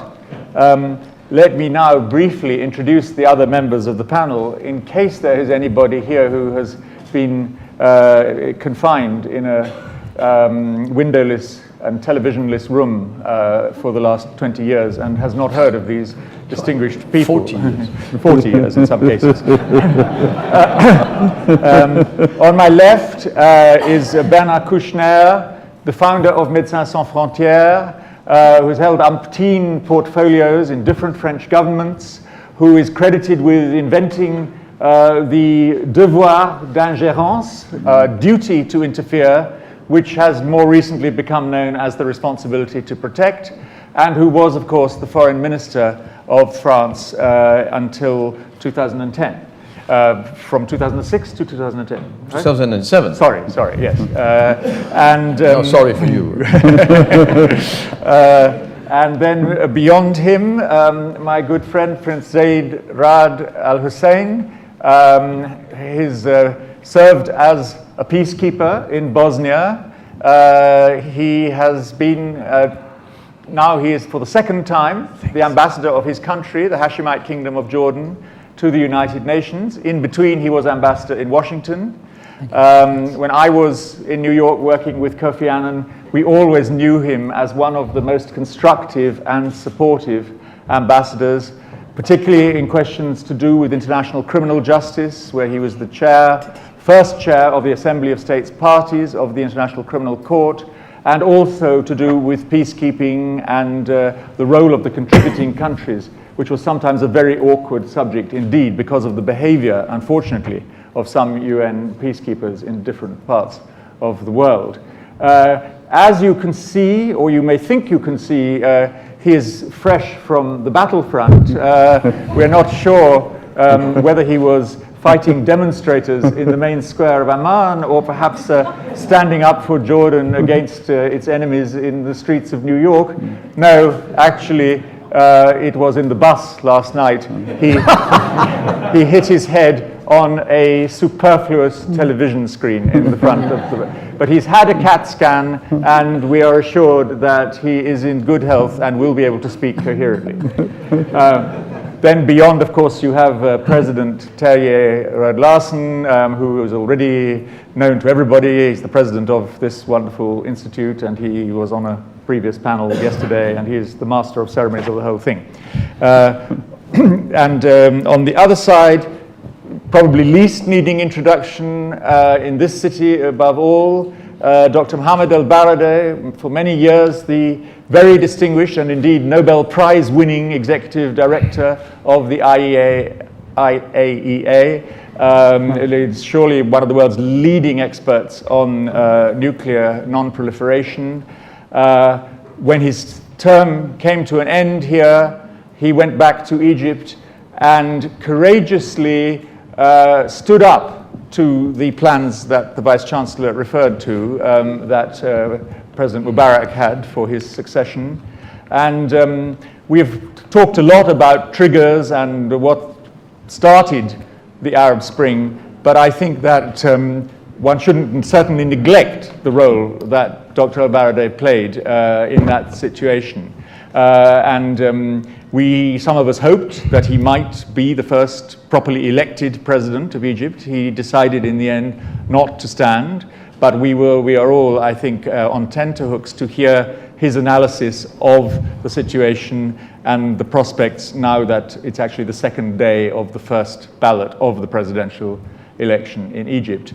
And last but certainly not least, Yossi Beilin, who again has held many different portfolios in different Israeli governments, different from each other, but I have to say also rather different from the present Israeli government, and who, with Terje and with Nabil, who we heard in the previous panel, was one of the main architects of the Oslo Agreement, one of the most stalwart upholders of the cause of a peace based on reasonable compromise between Israelis and Palestinians. So I think that we talked in the last panel about the impact of the Arab Spring on the peace process. I think we will all be very interested to hear Yossi Beilin's take on that.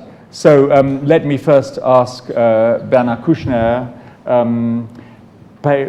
France, I think, was the leader of Europe in engaging with the Arab world since the days of General de Gaulle. How do you see the trans-Mediterranean relationship in the light of these very new and exciting developments of the last year and a half? Very easy question. So, yes, we are all here, either diplomats or old warriors of peace. So we met regularly with you, since I told you around 40 years. And as you said, Nabil Shah, we have to meet again. So I'm a bit schizophrenic, or I became schizophrenic. Sometimes I believe that this is so difficult. We know everything. We certainly are able, all of us, to describe the condition, the different condition of different and various countries, because Arab Spring was made of very different countries with very different reasons, but one was underlined this morning, poverty. That's very true. It is not to say that it was a completely internal problem, but it was also internal problems. And so we are able to characterize or to try to define the position of this various countries, if I'm starting by Morocco, Algeria, Tunisia, Libya, etc., etc.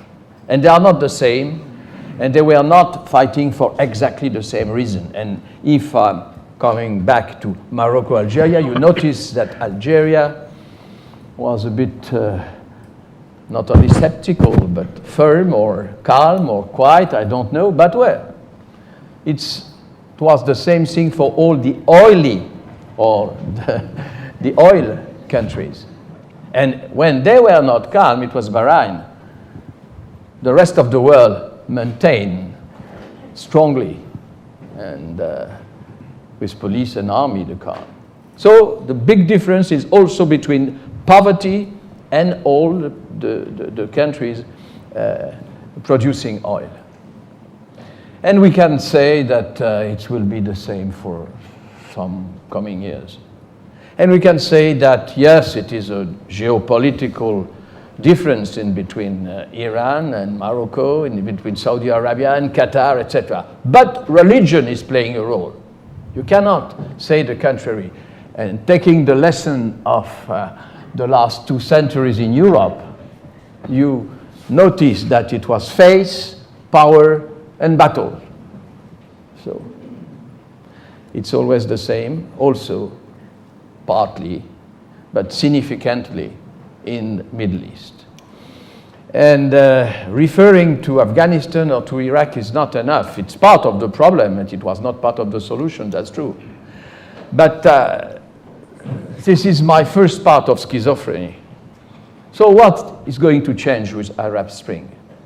Not the basic producing oil, producing poverty, producing a lot of trouble all around.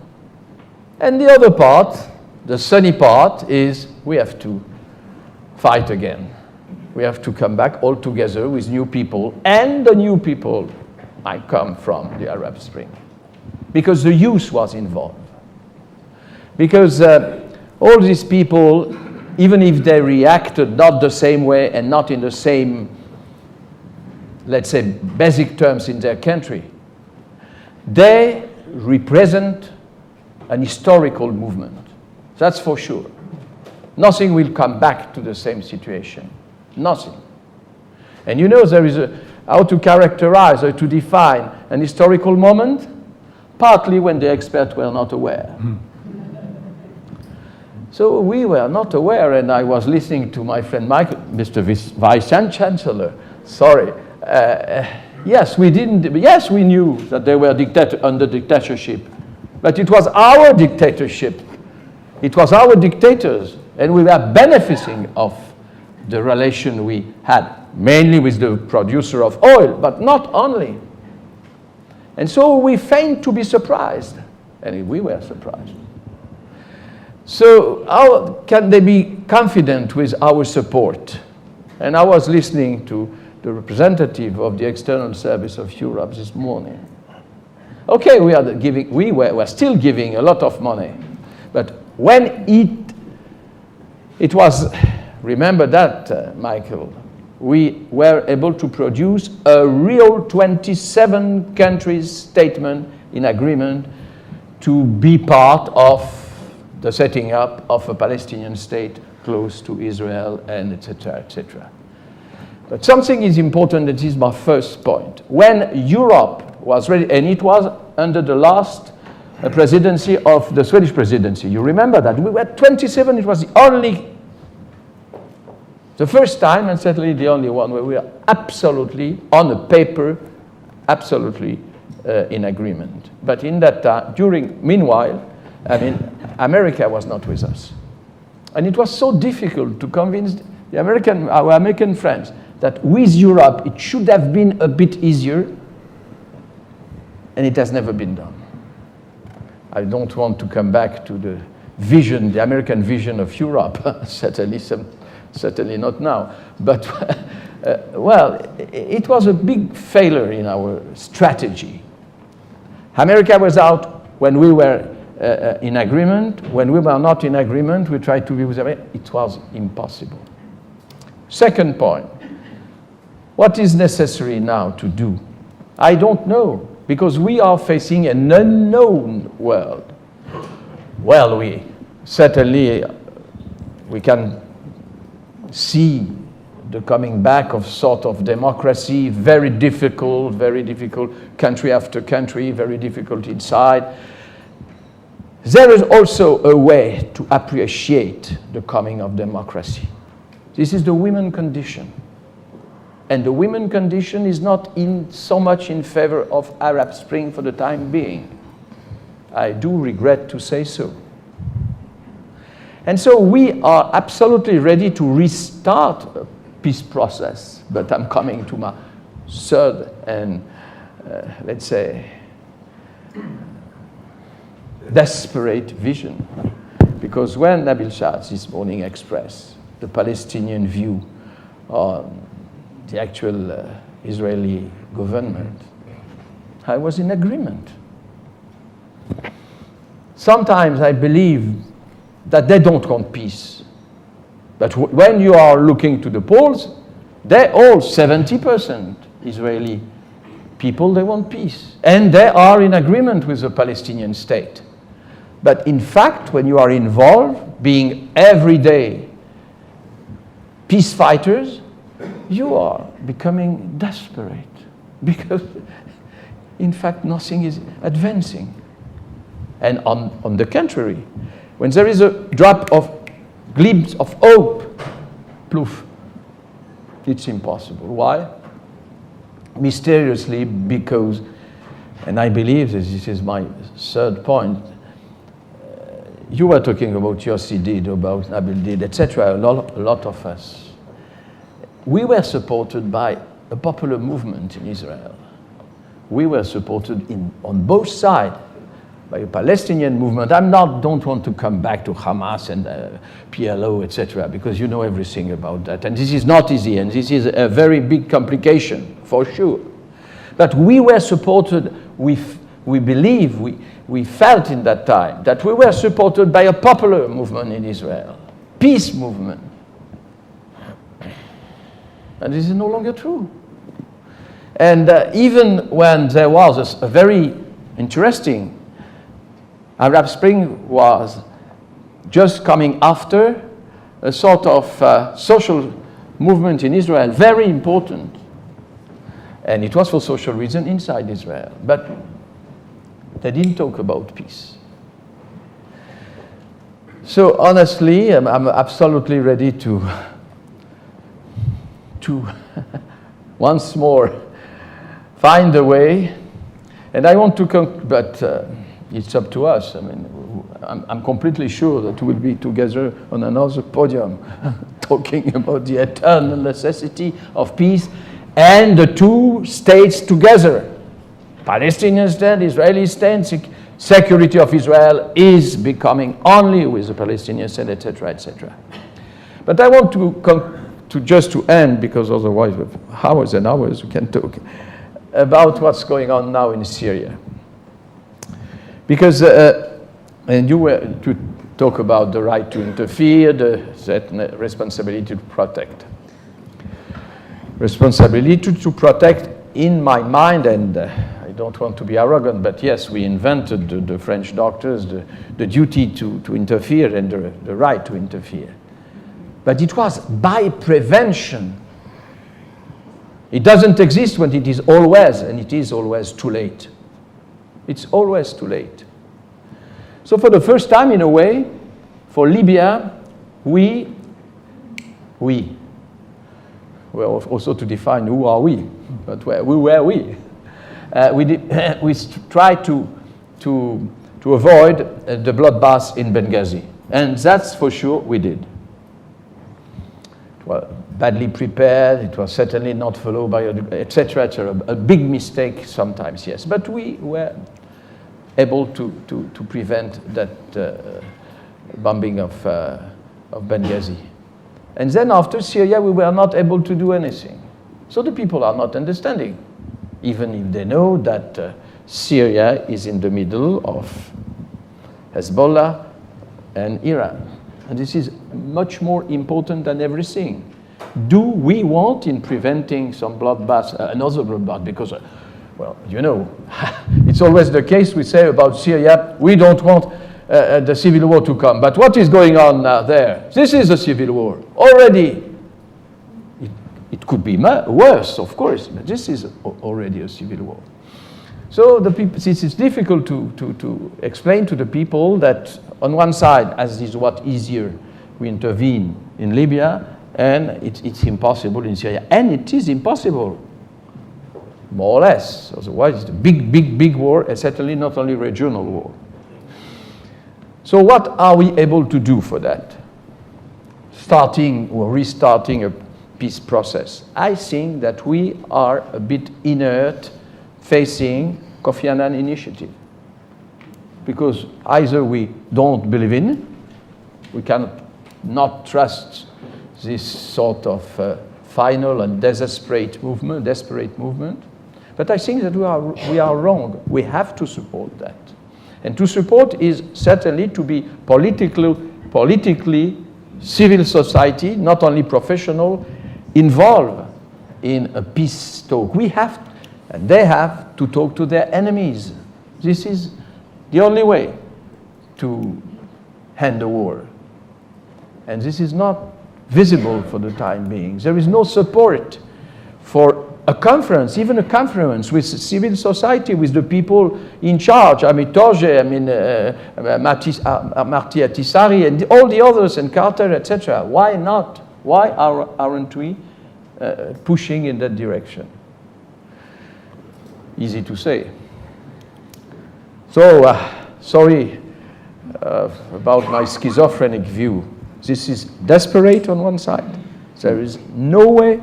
They don't want a Palestinian. I mean, the actual Israeli government doesn't want a Palestinian state. They want this idea of a unique state mixed with, etc. They are not ready to advance. And on the other side, I believe that Arab Spring is a good reason to restart a real peace process. And we certainly will be surprised by the attitude of the youngsters, the young people. They are not so much, they are certainly interested of setting up a Palestinian state, but they are not interested in going to war, another war, certainly not. And that this is very encouraging. Thank you. Thank you very much. And you said that women's development is women's condition is not a good advertisement for the Arab Spring in the present so far.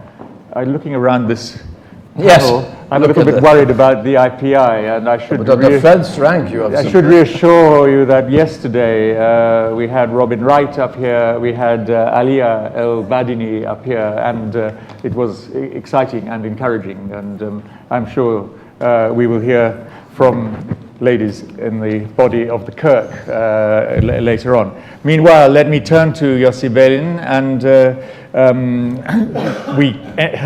we've heard several rather pessimistic views of the peace process in the course of this morning. We heard an optimistic one from Nabil.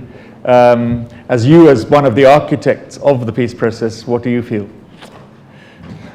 Well, I believe that the most important thing, speaking about the Arab Spring, which refers to the Israeli-Palestinian peace process, the non-existent one, is that there is an empowerment of the public opinion. People matter. It is not that in the past there was no public opinion and that it did not matter at all. But the significance, the salience of public opinion was much lower.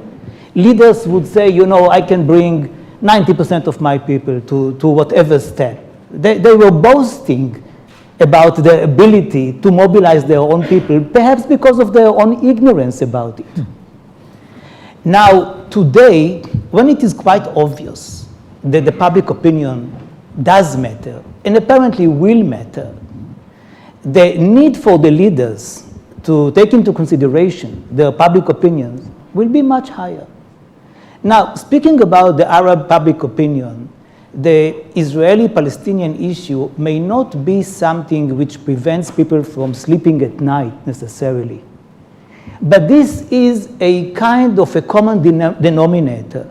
It is quite easy for people to motivate others by using the Palestinian problem as a convening problem, as something which will unite our neighbors in order to promote the peace process.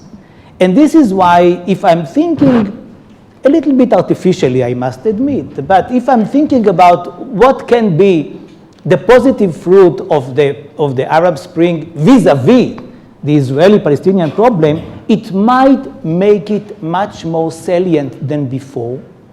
And as a result of it, the Arab leaders might lobby in the United States, in Europe, which are sleeping, both. I mean, Europe is totally paralyzed. The quartet is a joke, is a bad joke.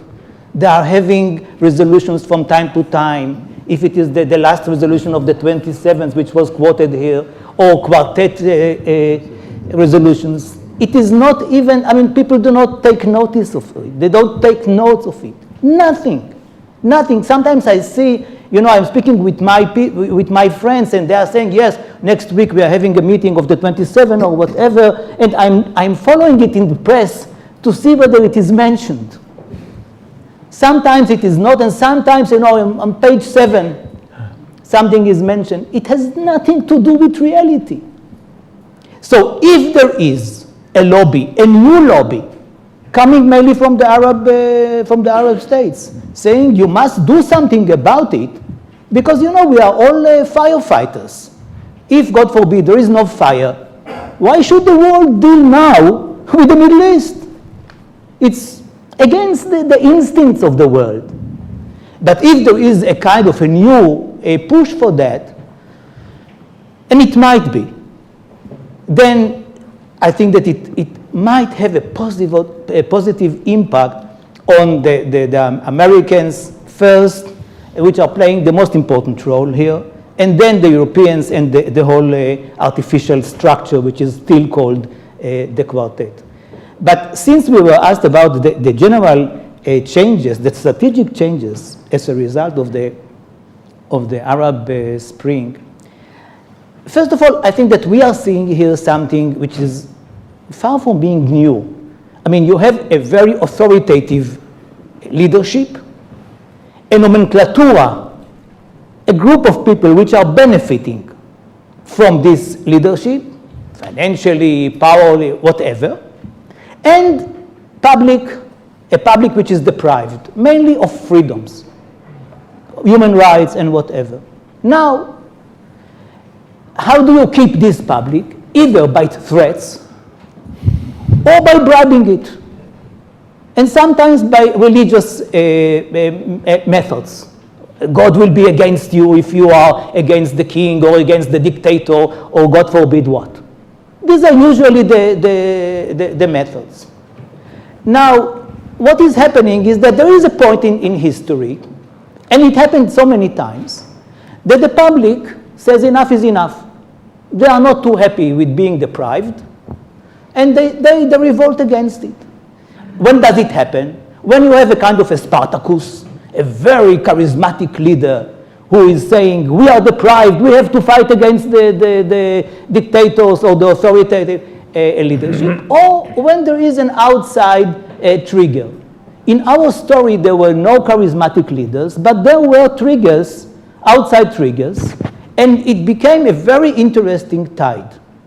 And I agree 100% with you, Mr. Foreign Minister, that we have to wait 4 or 5 years before we say it is already democracy. We have to pray, if we want, that it is a democracy that they are democracies, but you have to see the second wave of elections. Now, what is happening to us?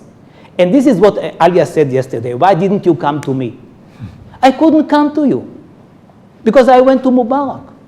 Had I come to you, just imagine what would be the reaction. Now, we are there.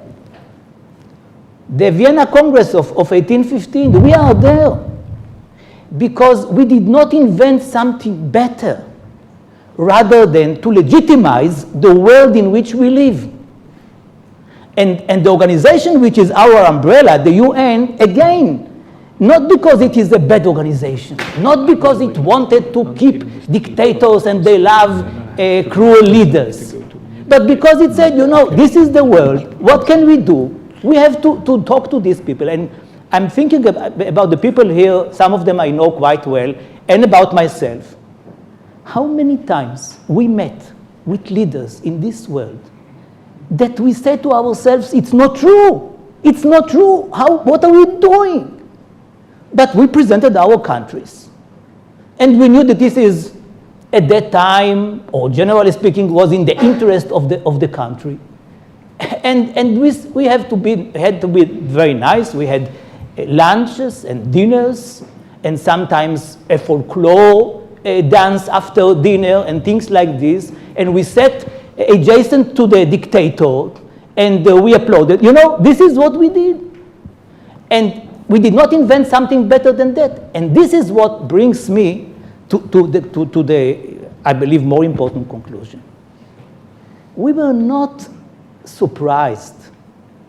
We were just surprised by the date, not by the phenomenon. The question was always when it would happen.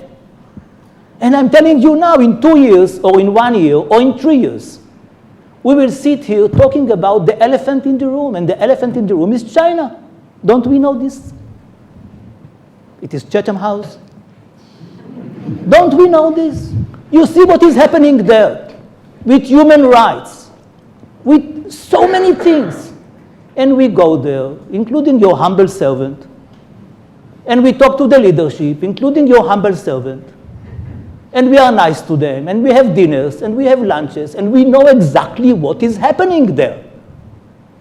How long will it take? How long? Few years until it happens. And don't then tell us that, how come you were surprised? We are not surprised. The only surprise is that it did not happen until now. This is the big surprise. Now, what can we do? If we are tied by the international organizations which cannot actually bridge the gap between the assembly, the General Assembly, and the ICC. Because the UN can, or the international community can say, we are the ICC, you have to be brought to a court. But until then, what are you going to do with Bashir? What are you going to do with these people? Don't talk to them. They don't represent their countries. They don't have their interests. You don't have their interests. So the international organization did not find the bridge between the ICC and the General Assembly. Maybe there is no such a bridge. So at least when there is such an Arab Spring, the question is whether the international organizations, and mainly the UN, which is the most important, with all its flaws, it is the most important of them, and thanks heaven we have it, should save this spring. I mean, the claims now don't help us. We don't need the world. We can do it ourselves. You cannot do it yourself. The challenges in front of you are crazy, crazy. To invent a constitution, to create a parliament, to create a government, to have elections, and to deal with education, with the economy. You cannot do it yourself, neither in Egypt, nor in Tunisia, nowhere. The question, in my view, speaking about the strategic ramifications of the Arab Spring, before we are dealing with the ramifications, we have to deal with the preservation of the unique results of this wave. By the way, I do not subscribe to the idea that it is irreversible. It is reversible. You know, I've listened in my lifetime to so many things, including the peace process. After Oslo, they told us it is irreversible. It is reversible, regretfully. And I can tell you the Arab Spring is reversible. If we, as an international community, maybe Israel is in a problematic situation here, so exclude my membership here. But as a world, we have to save the Arab Spring. And then I believe that all of us, as human beings, as nations, will benefit from it. Well, thank you very much. And I think actually this makes an excellent segue into Dr. Alvarade's remarks, because he will tell us whether it's reversible or not. Thank you, Ed, for the easy question. Well, let me, just giving the time, look at the big picture. What happened in the Arab world is the so-called Arab Spring, and we hope to keep it Arab Spring, which also answers partly your question, is that we need to see how we can manage it. The Arab Spring was no surprise. At least to me and many people who come from this region. It was not a question whether, it was a question how. For many, many years, our friends in the West, and even part of the elite in the Arab world, have been saying that we are not ready for democracy, and we're comfortable going along, dealing with dictator, as Bernard was saying. It was obvious that the Arab population, the 400 billion Arabs, are no different breed. What happened is people finally decided that that they need to catch up with the rest of the world. They need to be empowered. They need to be free. They need to have some social justice. So it was only surprising with the intensity and the speed it came about. It was not really whether it was coming. It was definitely coming. And now,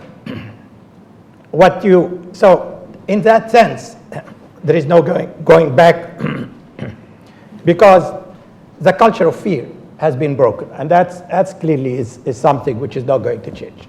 The youth of the Arab world, at least, knew their way to the streets, know their way about civil disobedience, demonstration, what have you. And they want a future, and they are not going to sacrifice their future. That is, it is not a linear, as Yossi is saying. It might go down and up, up and down, but it is, going in definitely will go in the direction of freedom, justice, social equity, what have you. My friend Michael Spindleger mentioned that we have to wait for the next election, and probably that's true. We were a bit optimistic, maybe a bit naive, to think that, say in Egypt, after 60 years of total repression, things will move smoothly in 1 year. People, when you talk to people about democracy in Egypt, they have no idea what democracy is about. They heard about the concept. They never practiced democracy. What democracy means in terms of protecting the right of the minorities, what democracy means in terms of participation, about civil society. These are all things that they're learning. It's a nurturing process. The fact, there was one thing in common in the Arab world, which is lack of good governance, whatever you define that. Lack of political participation, poverty, clearly, as Bernard mentioned. When you have in Egypt 42% at least live under $2 a day, when you have political repression, when you have corruption, when you have obscene gap between the rich and the poor, what do you get? You get violence, you get marginalization, you get extremism, and that manifested itself in so many different ways. It manifested itself in sectarian violence, religious violence. To me, these are all expression of anger. It is not really deeply rooted ideological differences. People are angry, and that's what you see right now in Egypt. People are just coming out of 60 years of anger. They never been told how to dialogue. They never been told how to trust each other. They never been told how you can live together and reconcile your differences. So lots of people are talking. Nobody is listening, and it's a very chaotic situation, if you like, but it's a very understandable chaotic situation.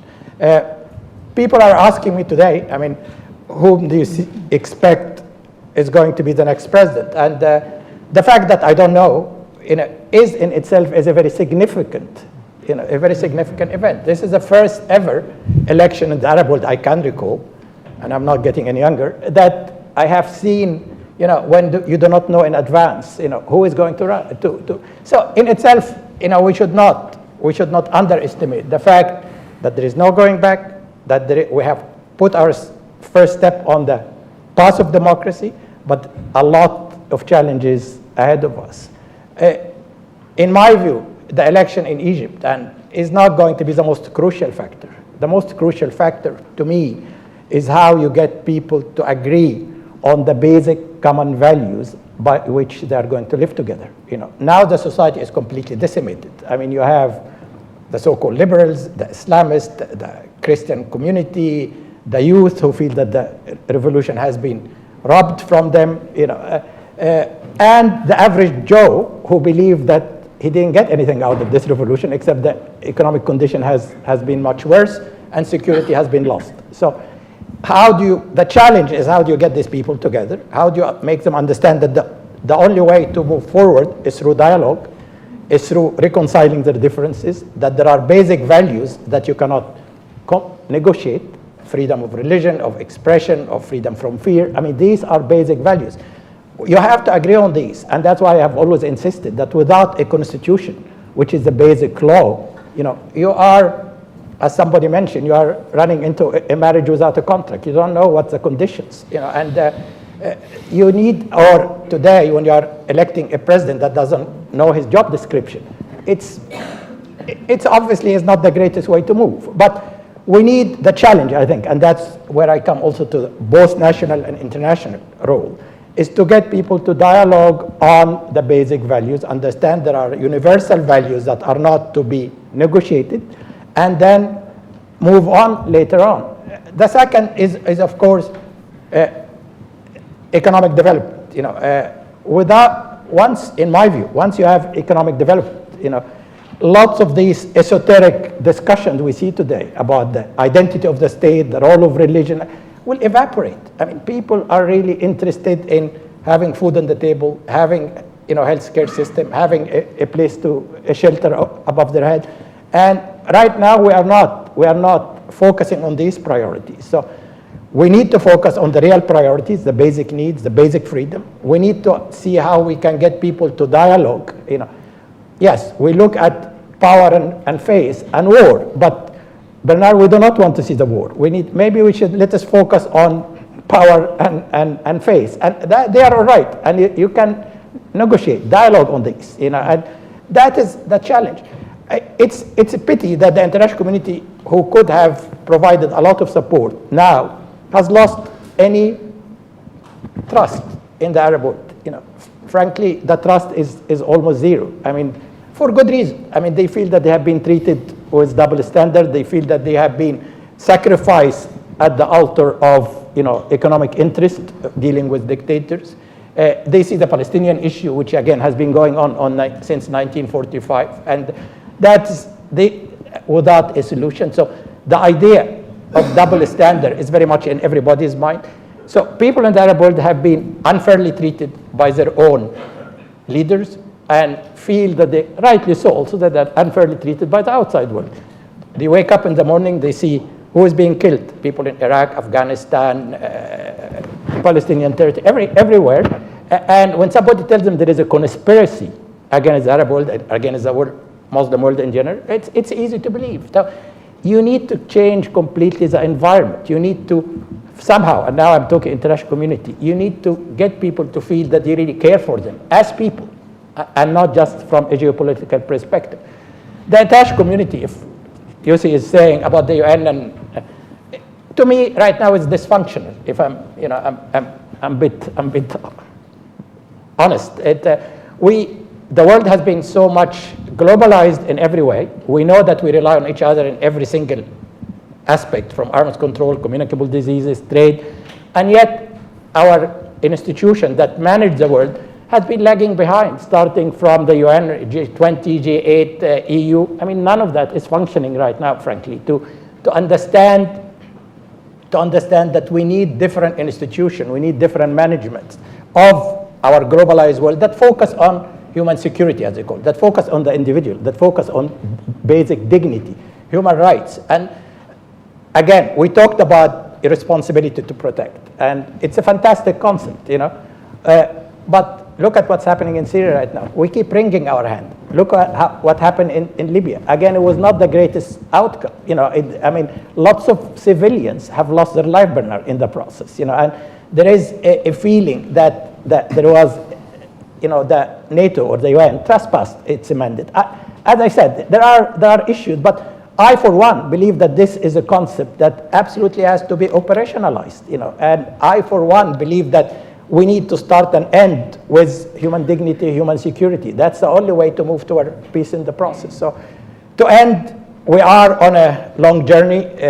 We might have, you know, bumpy road, and we will have a bumpy road, but we are on the right direction. We need to make sure that the international community and both people within the countries provide the vision, provide the leadership, provide the trust that we manage this beautiful, you know, process of finally liberating 400 billion people from local, you know, these countries got independence from foreign forces, but they never really, people never got independent.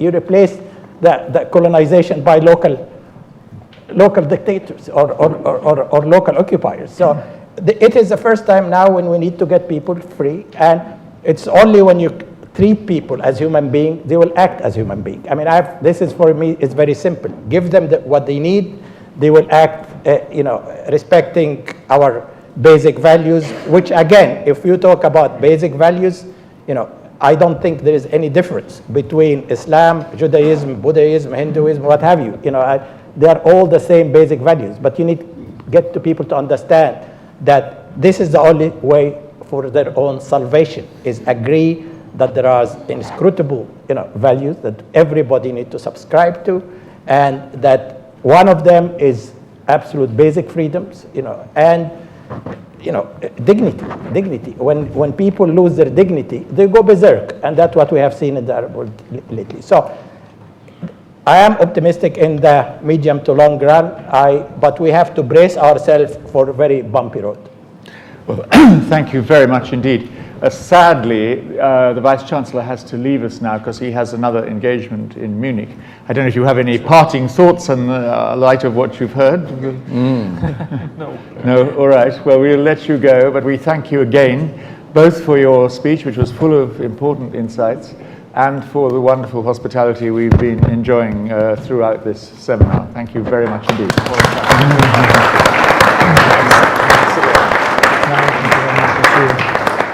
Thank you. Thank you.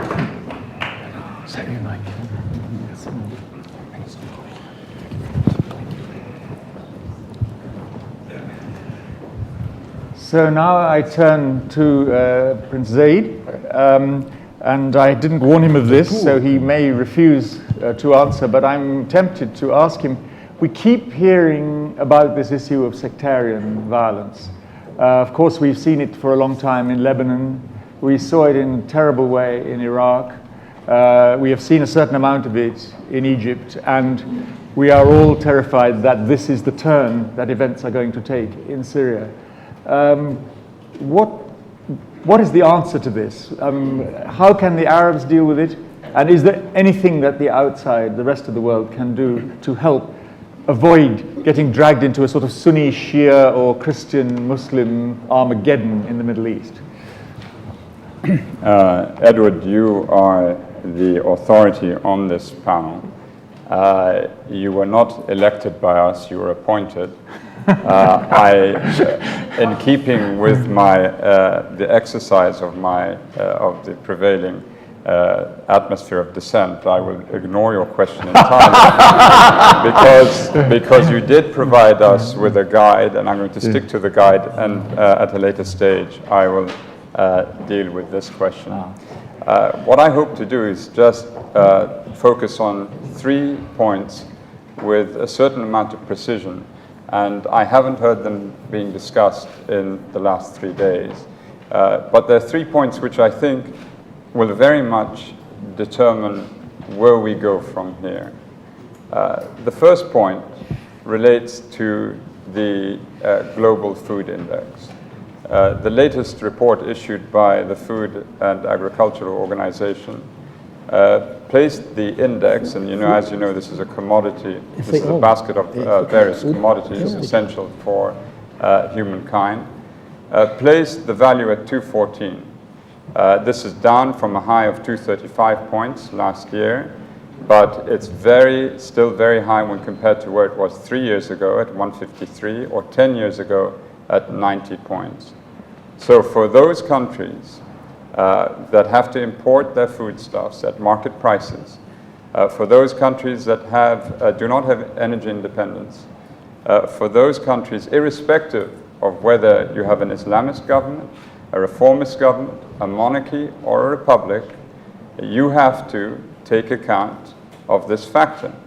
It means, of course, in this climate, that you have to maintain either the subsidies that you have currently in place and put enormous pressure on your current account deficit, pushing it up to its very limit, where basically you risk, if you go beyond it, complete economic collapse, or you begin a phased withdrawal of the subsidies and risk social pyrotechnics of a sort that you do not want.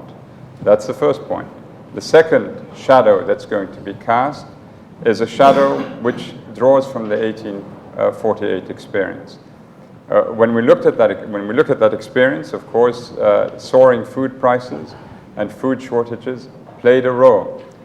But there was also a emerging underlying liberal philosophy. Karl Marx's Communist Manifesto was issued on the 1st of February 1848. Adam Smith had already published his Wealth of Nations. You had John Locke already publishing his work on property and rights. You had Thomas Paine already in the United States articulate the rights of man. You had Montesquieu already define the sort of space for how separation of powers was to exist. And so there was a vehicle, a philosophical vehicle underpinned by local philosophers. In the Arab world, we do not have the Arab equivalent of a Thomas Paine, of a John Locke, of a Montesquieu. We do not have it. And so what do we end up doing? We take the exuberance of people like Alia, brave, young people who are idealistic. We take that, and because we don't have an authentic channel of expression in philosophical terms, we embark on a journey of mimicry. We're looking to see who we can mimic. We look at Turkey and we think, this is what we should have, something like this. Or I was in Singapore 2 weeks ago and I was told that an Egyptian delegation visited Singapore recently and they wanted to be like Singapore. Of course, you have, I'll pretend to ignore. Of course, these leaps are not possible. These leaps are not possible. So the default position is Islam, because you have there, however you want to explain it, you have a political religious philosophy which where the message is universal, but the source is local. It's a locally sourced sort of philosophy, religion, esoteric in its own kind. And so the default position is always going to be that. The third prevailing influence, and this is something that Yossi mentioned, is the poverty in the state exercise over the use of force when it crosses into what is unlawful internationally. There is no more a lawful exercise over the use of force in all domains beyond what is accepted internationally. And this is perhaps the greatest lesson from the uprisings and the reaction to them. Governments that overspend on security for the sake of controlling populations, you can only do it so far. Once you cross the barrier between what enforcement is to what may be criminal behavior or construed as that by the international community, you're essentially ruined. And I think this is the lesson that in the long term we will grasp. The final point I wish to make is, you didn't ask me about Jordan, and here I feel obliged to talk about it. I think for us, it is very clear that His Majesty is very determined to see the policy or process of reform through. It is difficult, there is no doubt about this, because you can see this in every region of the world. Governments can begin to innovate, and you will be motivated to innovate because there are those who will clamor for it. On the other hand, in all governments, there are those who will stand up against this. For every reformer, there are, as one philosopher said, 10,000 self-appointed guardians of the past. And that is also present in these countries that we have to take into account. In Jordan, we're committed. We have embarked on a rather ambitious project of reform, politically speaking. I can go into this in more detail. We do have pressures on us economically. As I mentioned earlier, the prices in terms of food and energy impose a heavy burden on us. And we have to play this balancing act between assisting our people, but also understanding that we can only go so far without the support of friendly and neighboring states. Finally, on your sectarian issue, I think the answer is read Amartya Sen's book, Violence and Identity, and he gives you the recipe for how it is we can avoid all of these issues. Basically, in one word, he says that we all have multiple identities. In the modern world, we have to keep those multiple identities in balance.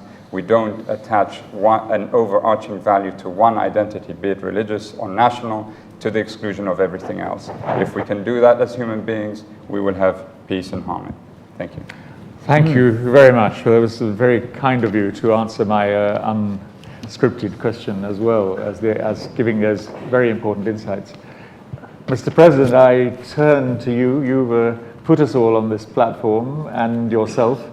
I will leave you to decide humbly, which of the many issues that have been raised you would like to address. That was very generous of you. I think I will start with actually Nabil and Yossi. Nabil from the previous session, and that goes with the Middle East peace process. And I'll start by saying to you, Yossi, I agree with you. It is reversible. And what we did back in 1993, when it all started at an Indian restaurant in Tel Aviv, where Oslo was invented, is reversible. At that time, you and Nabil and the rest of us, we were radicals. We were doing something daring and dashing behind the backs of the superpower, the Americans, and in a way, we succeeded.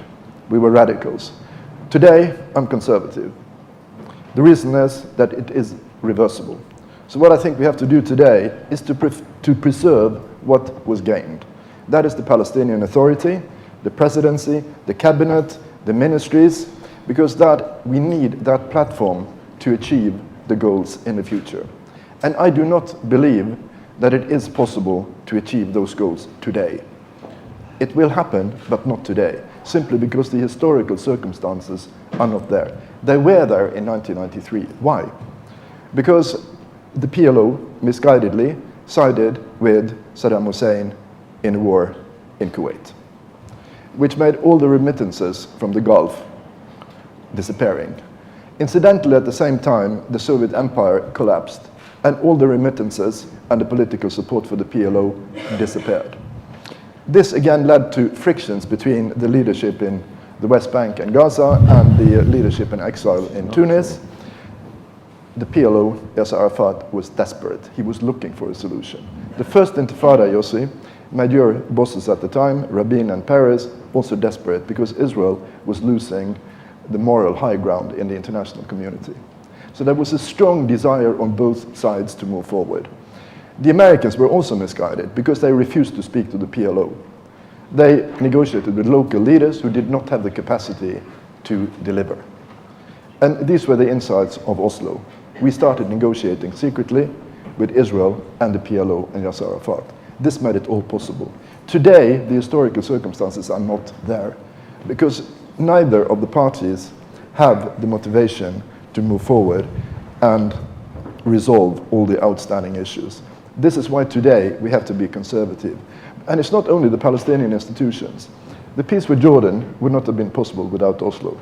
I believe that without the peace with Jordan and the Palestinians, the Israeli withdrawal from Lebanon in 2000 would not have been possible. And if that hadn't been done, the 25,000 Syrian troops which were pulled out of Lebanon a few years later would not have been possible. I mean, things have been achieved. We shouldn't forget that. And very much due to what Nabil has been doing over the two or three last decades, and Yossi and their colleagues. Today we have to preserve, because it's unrealistic. I think it's possible to move things forward, but not to achieve the end results today. And we tend to forget this, that sometimes it's actually important to be conservative, to protect what is there, because that is a platform for moving forward in the future. May I also, Albert, go into the title of this part of the seminar? Actually, I think I invented the title, this Crisis of Expectations. And I think we have crisis of expectations today at several levels. One is identity, because I believe that there is a new identity, particularly amongst the young, and it's a global phenomenon. Because the world we are living in today, transformed demographically and by information technology, is so radically different from the society and the world that I lived in when I was young. And actually it's illustrated here. I think all of you, including myself, we have a little gadget in our pocket. I've been communicating during the previous seminar with my kids, my wife. I've sent SMSs and emails to 3 different continents. While I was sitting here. You weren't listening to us? But this is multiple identities, my friend. It's Amartya Sen. And I can also tell you, which is a new phenomenon. We are about 100 people in this audience. Do you know how many people are listening to what we are saying and watching us in New York right now? 2,000 people. It's webcast. It's a new world.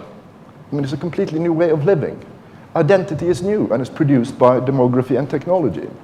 And the point is that there's a discrepancy with the way we organize our societies and the new identities. And this is creating a crisis of expectations. The same goes for multilateral organizations. They are not capable of handling the situation in Syria. I mean, under international law, there's actually a duty to do it, as you pointed out yesterday. But the multilateral institutions are not able to do it. There's a discrepancy between the values of the self, so to speak, today, and our institutions, not only the states, but also the multilateral institutions. So this is one crisis of expectation.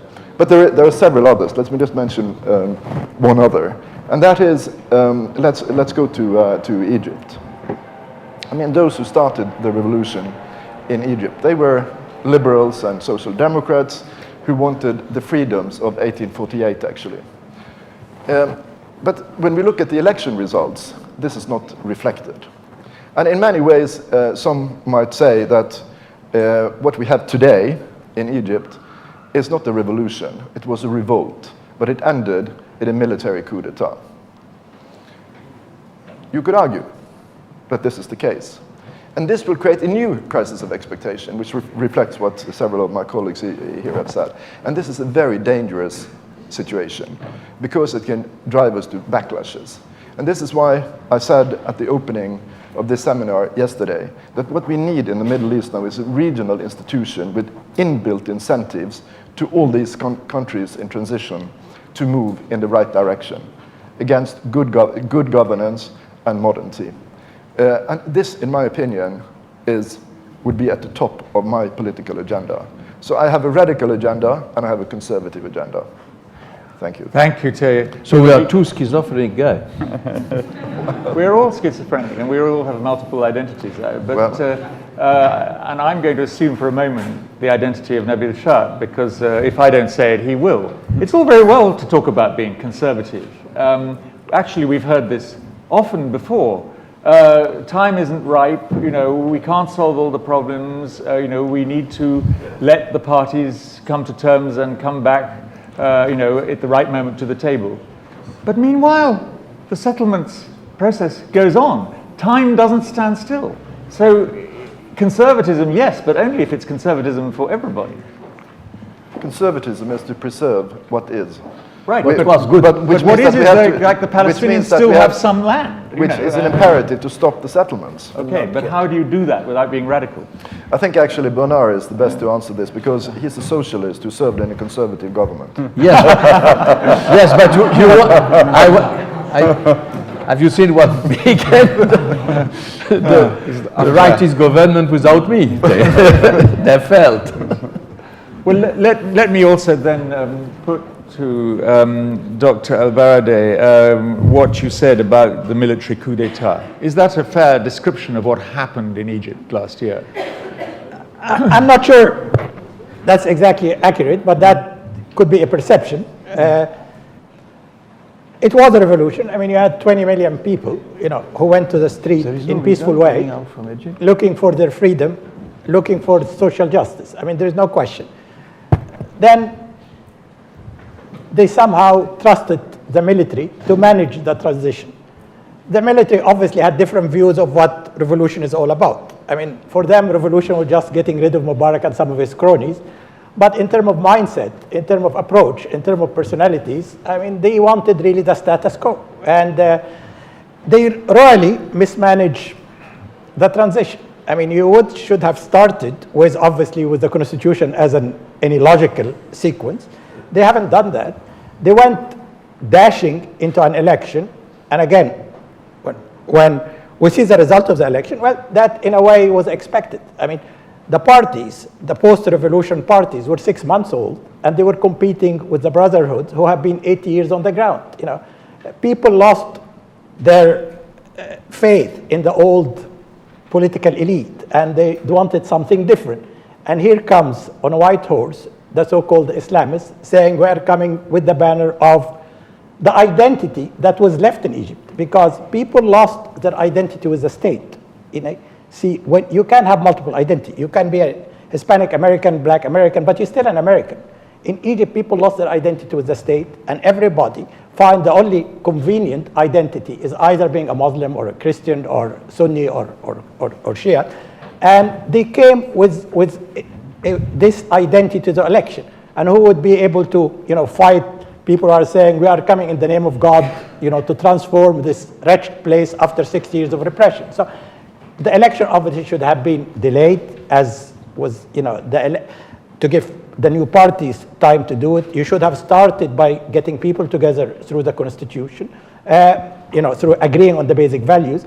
And the result, as I said, is a mess. As I mentioned in one of my latest tweets, it's total mess, even with the election of a new president. And we just have to hope for the best. But certainly there is the army that lost a lot of support, tremendous support among the people. I mean, they started with people saying, you are our saviors. In a way, now people just cannot wait to get the army out of the way. But the army is afraid. The army wants to maintain its perks. The young people feeling that the revolution has been robbed from them, and you are right. They have not had no ideology other. They want to have, future, jobs, opportunities, equality, freedoms, what have you. Lots of people now believe that the revolution was really a bad thing. The average person who, because he lost his job, he doesn't have security when he goes or she goes home. Women still, and I mentioned that, continue to be completely marginalized. If you look at the new parliament, you have 11, I think, women, 11 women out of 500 something members. You have 8 Copts or Christians out of 500 something. I tweeted on the French model, Bernard, a couple of days ago, when you have 17 ministers who are women, and 3 of them are again from Arab background. And I said, you know, we have a long way to go, because democracy is not just a majority. Democracy, at its essence at least, is everybody feel represented in whatever political system. So there's a lot of challenges, but again, we are starting from scratch. We have no idea what democracy is about. We need to learn, but we need to manage it in a peaceful way. And the sooner we manage it in a way that everybody feel that he can belong, identified with the country. And the moment I see less people emigrating, the talents that are emigrating, which is a big worry to me, you know, the more I feel, because you need these people to build this country. And again, I end by saying, it's not being an Egyptian, but Egypt with 90 million people has been, a center of the Arab world. If Egypt were to do it right and present a model of a modern and moderate state, it would be the locomotive of evolution in the Arab world through an evolutionary process and not through the explosion that we have seen in Libya and we're seeing in Syria. Thank you very much. It seems to me that throughout these wonderful 2 days, we have heard a great deal about the United States. We haven't really heard from the United States, except for Robin, who I think really belongs to the world and not just to America. But Ambassador Eco has been sitting there very patiently and quietly listening to all this, and I really feel that he should at least be given the opportunity to say a few words. Well, I would have to say I've enjoyed this a great deal. And in a sense, it's left me with a sense of optimism and rather than pessimism. Because obviously our perspective has been in watching the Arab Spring that we support the aspirations of people everywhere to self-governance. We ourselves were the product of a revolution. And so it's been an encouraging thing to see and a healthy thing to see, and obviously we want to see it unfold in a peaceful way. And we want authorities everywhere to recognize that they need to respond to the aspirations of people. As to the impact on the Middle East and the peace process, I frankly kind of agree that there is an opportunity that flows from this to recognize that when you don't respond to the aspirations of people, you put yourself at risk. And therefore, the parties who want to see peace in the Middle East need to recognize, and who don't, people need to recognize that the people would like to see peace on both sides. I think that is still the case. So how will that happen? I'm left with a little bit of encouragement in the sense that if, Hamas truly, in a reconciliation government, renounces violence, recognizes Israel's right to exist, and is willing to support a two-state solution, in effect becomes more of a secular, responsible organization, that would be a very positive step forward. And then you would truly have a party to negotiate with that represents all the Palestinians, rather than to say, well, I could forge an agreement with part of the Palestinians, but where would the others be? At the same time, we see a new political reality unfolding in Israel, where Mr. Netanyahu has a very large majority in the parliament, and perhaps has the political capital there to go further than he's gone in the past towards a peace agreement. So we may see in that sense, things unfold in a way that would be encouraging towards a peace agreement. Our frustration in the U.S. has been that, it takes the two parties have to agree. The two parties have to both want peace, and we can't force them to. So they have to see that it is in their best interest and that it is the best course for them to follow. Our hope would be that that goes forward. And I think that would be true regardless of the outcome of our presidential election this year. I think that any American president would love to see, regardless of political party, would love to see peace in the Middle East, and would hope that we would capitalize on any opportunity to help make that happen. Obviously, it's difficult in the midst of an election campaign, but we do have a very capable representative, David Hale, who knows the history and knows the people, and is doing everything he can to facilitate moving towards an agreement. These things don't happen overnight. But I'm left from this with a little bit of, frankly, encouragement. Perhaps it's naivete, or perhaps it's my natural optimism. As an American, we tend to be optimistic. But you never know. It's always better to be a little optimistic than cynical, I think. Thank you. Thank you very much indeed. Well, we only have very few minutes left, so I want to give other people the opportunity from the floor. Robin, yes. My name is Robin Wright. I have a question for Mohammed El-Baradei.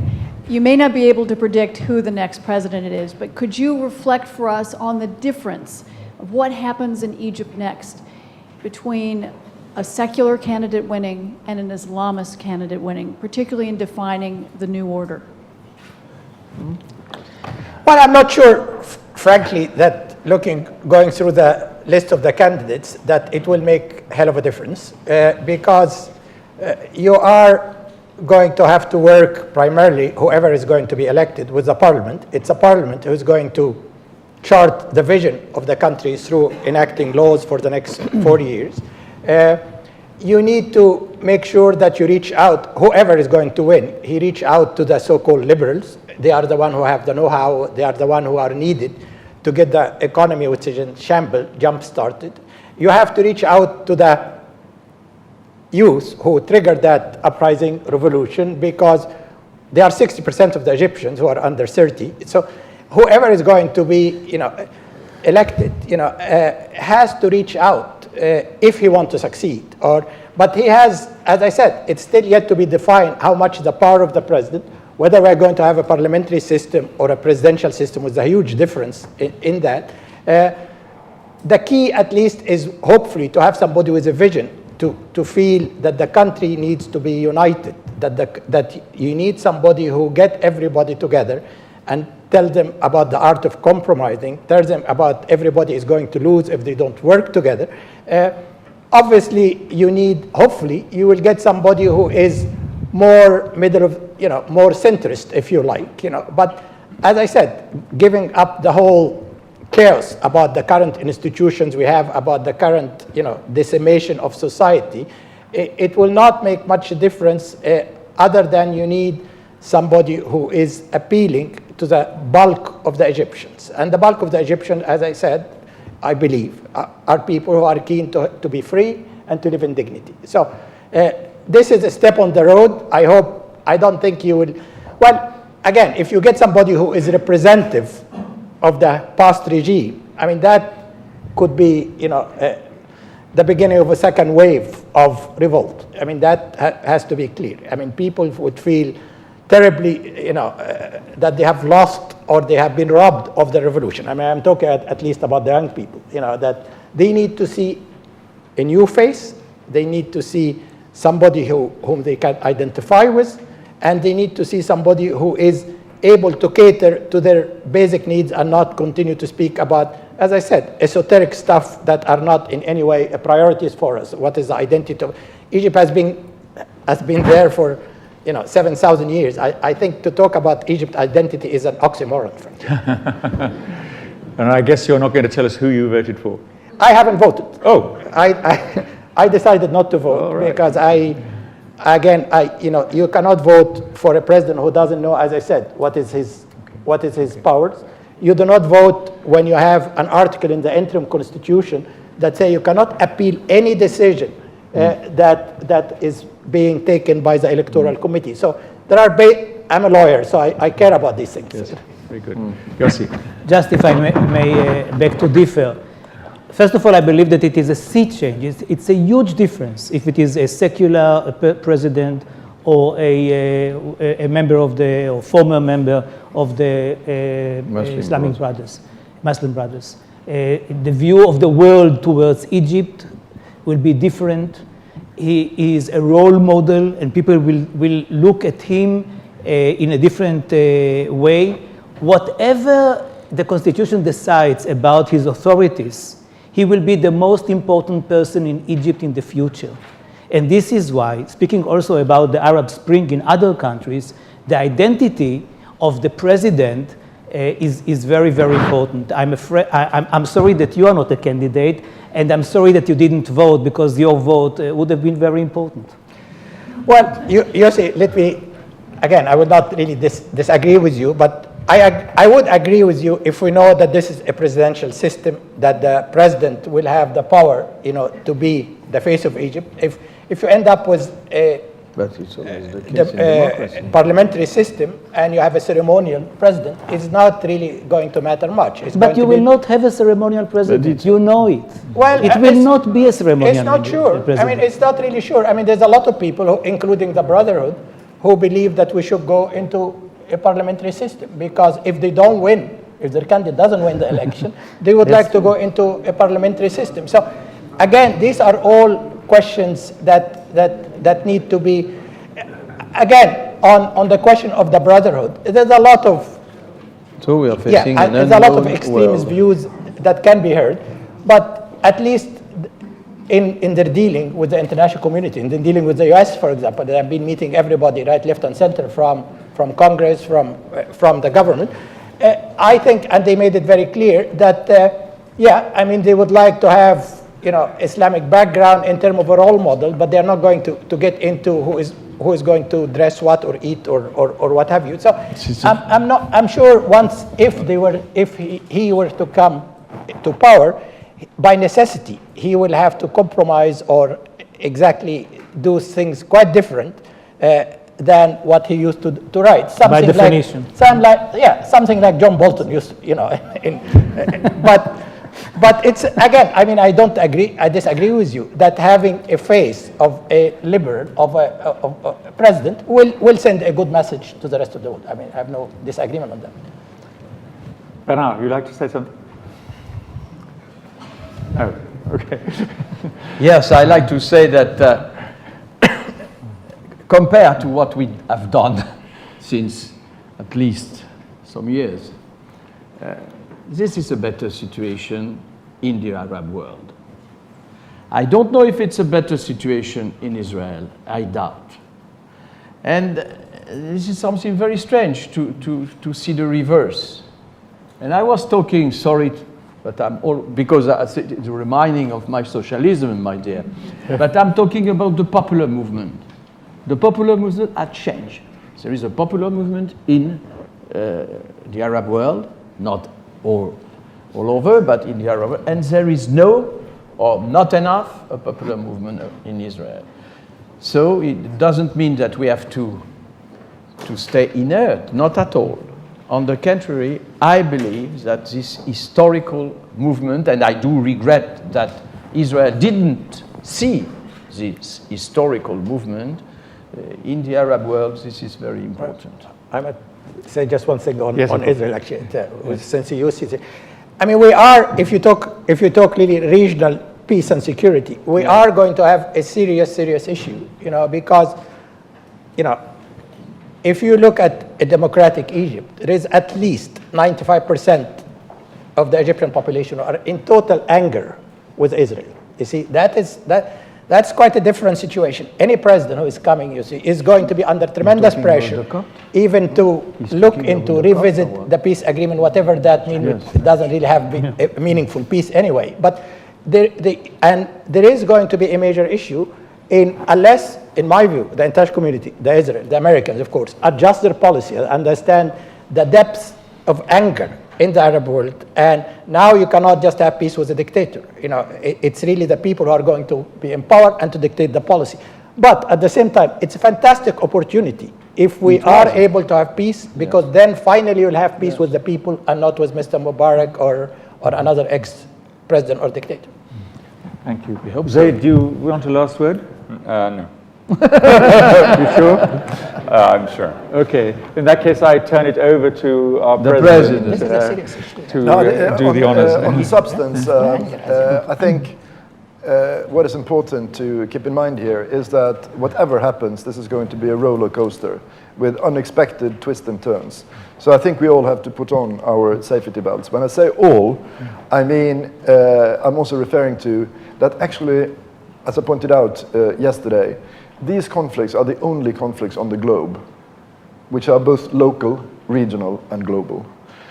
I mean, development aid to the Middle East today is not benevolence from those countries who are giving. It's self-interest if it's linked to political development. Because there is a common interest globally that this goes well.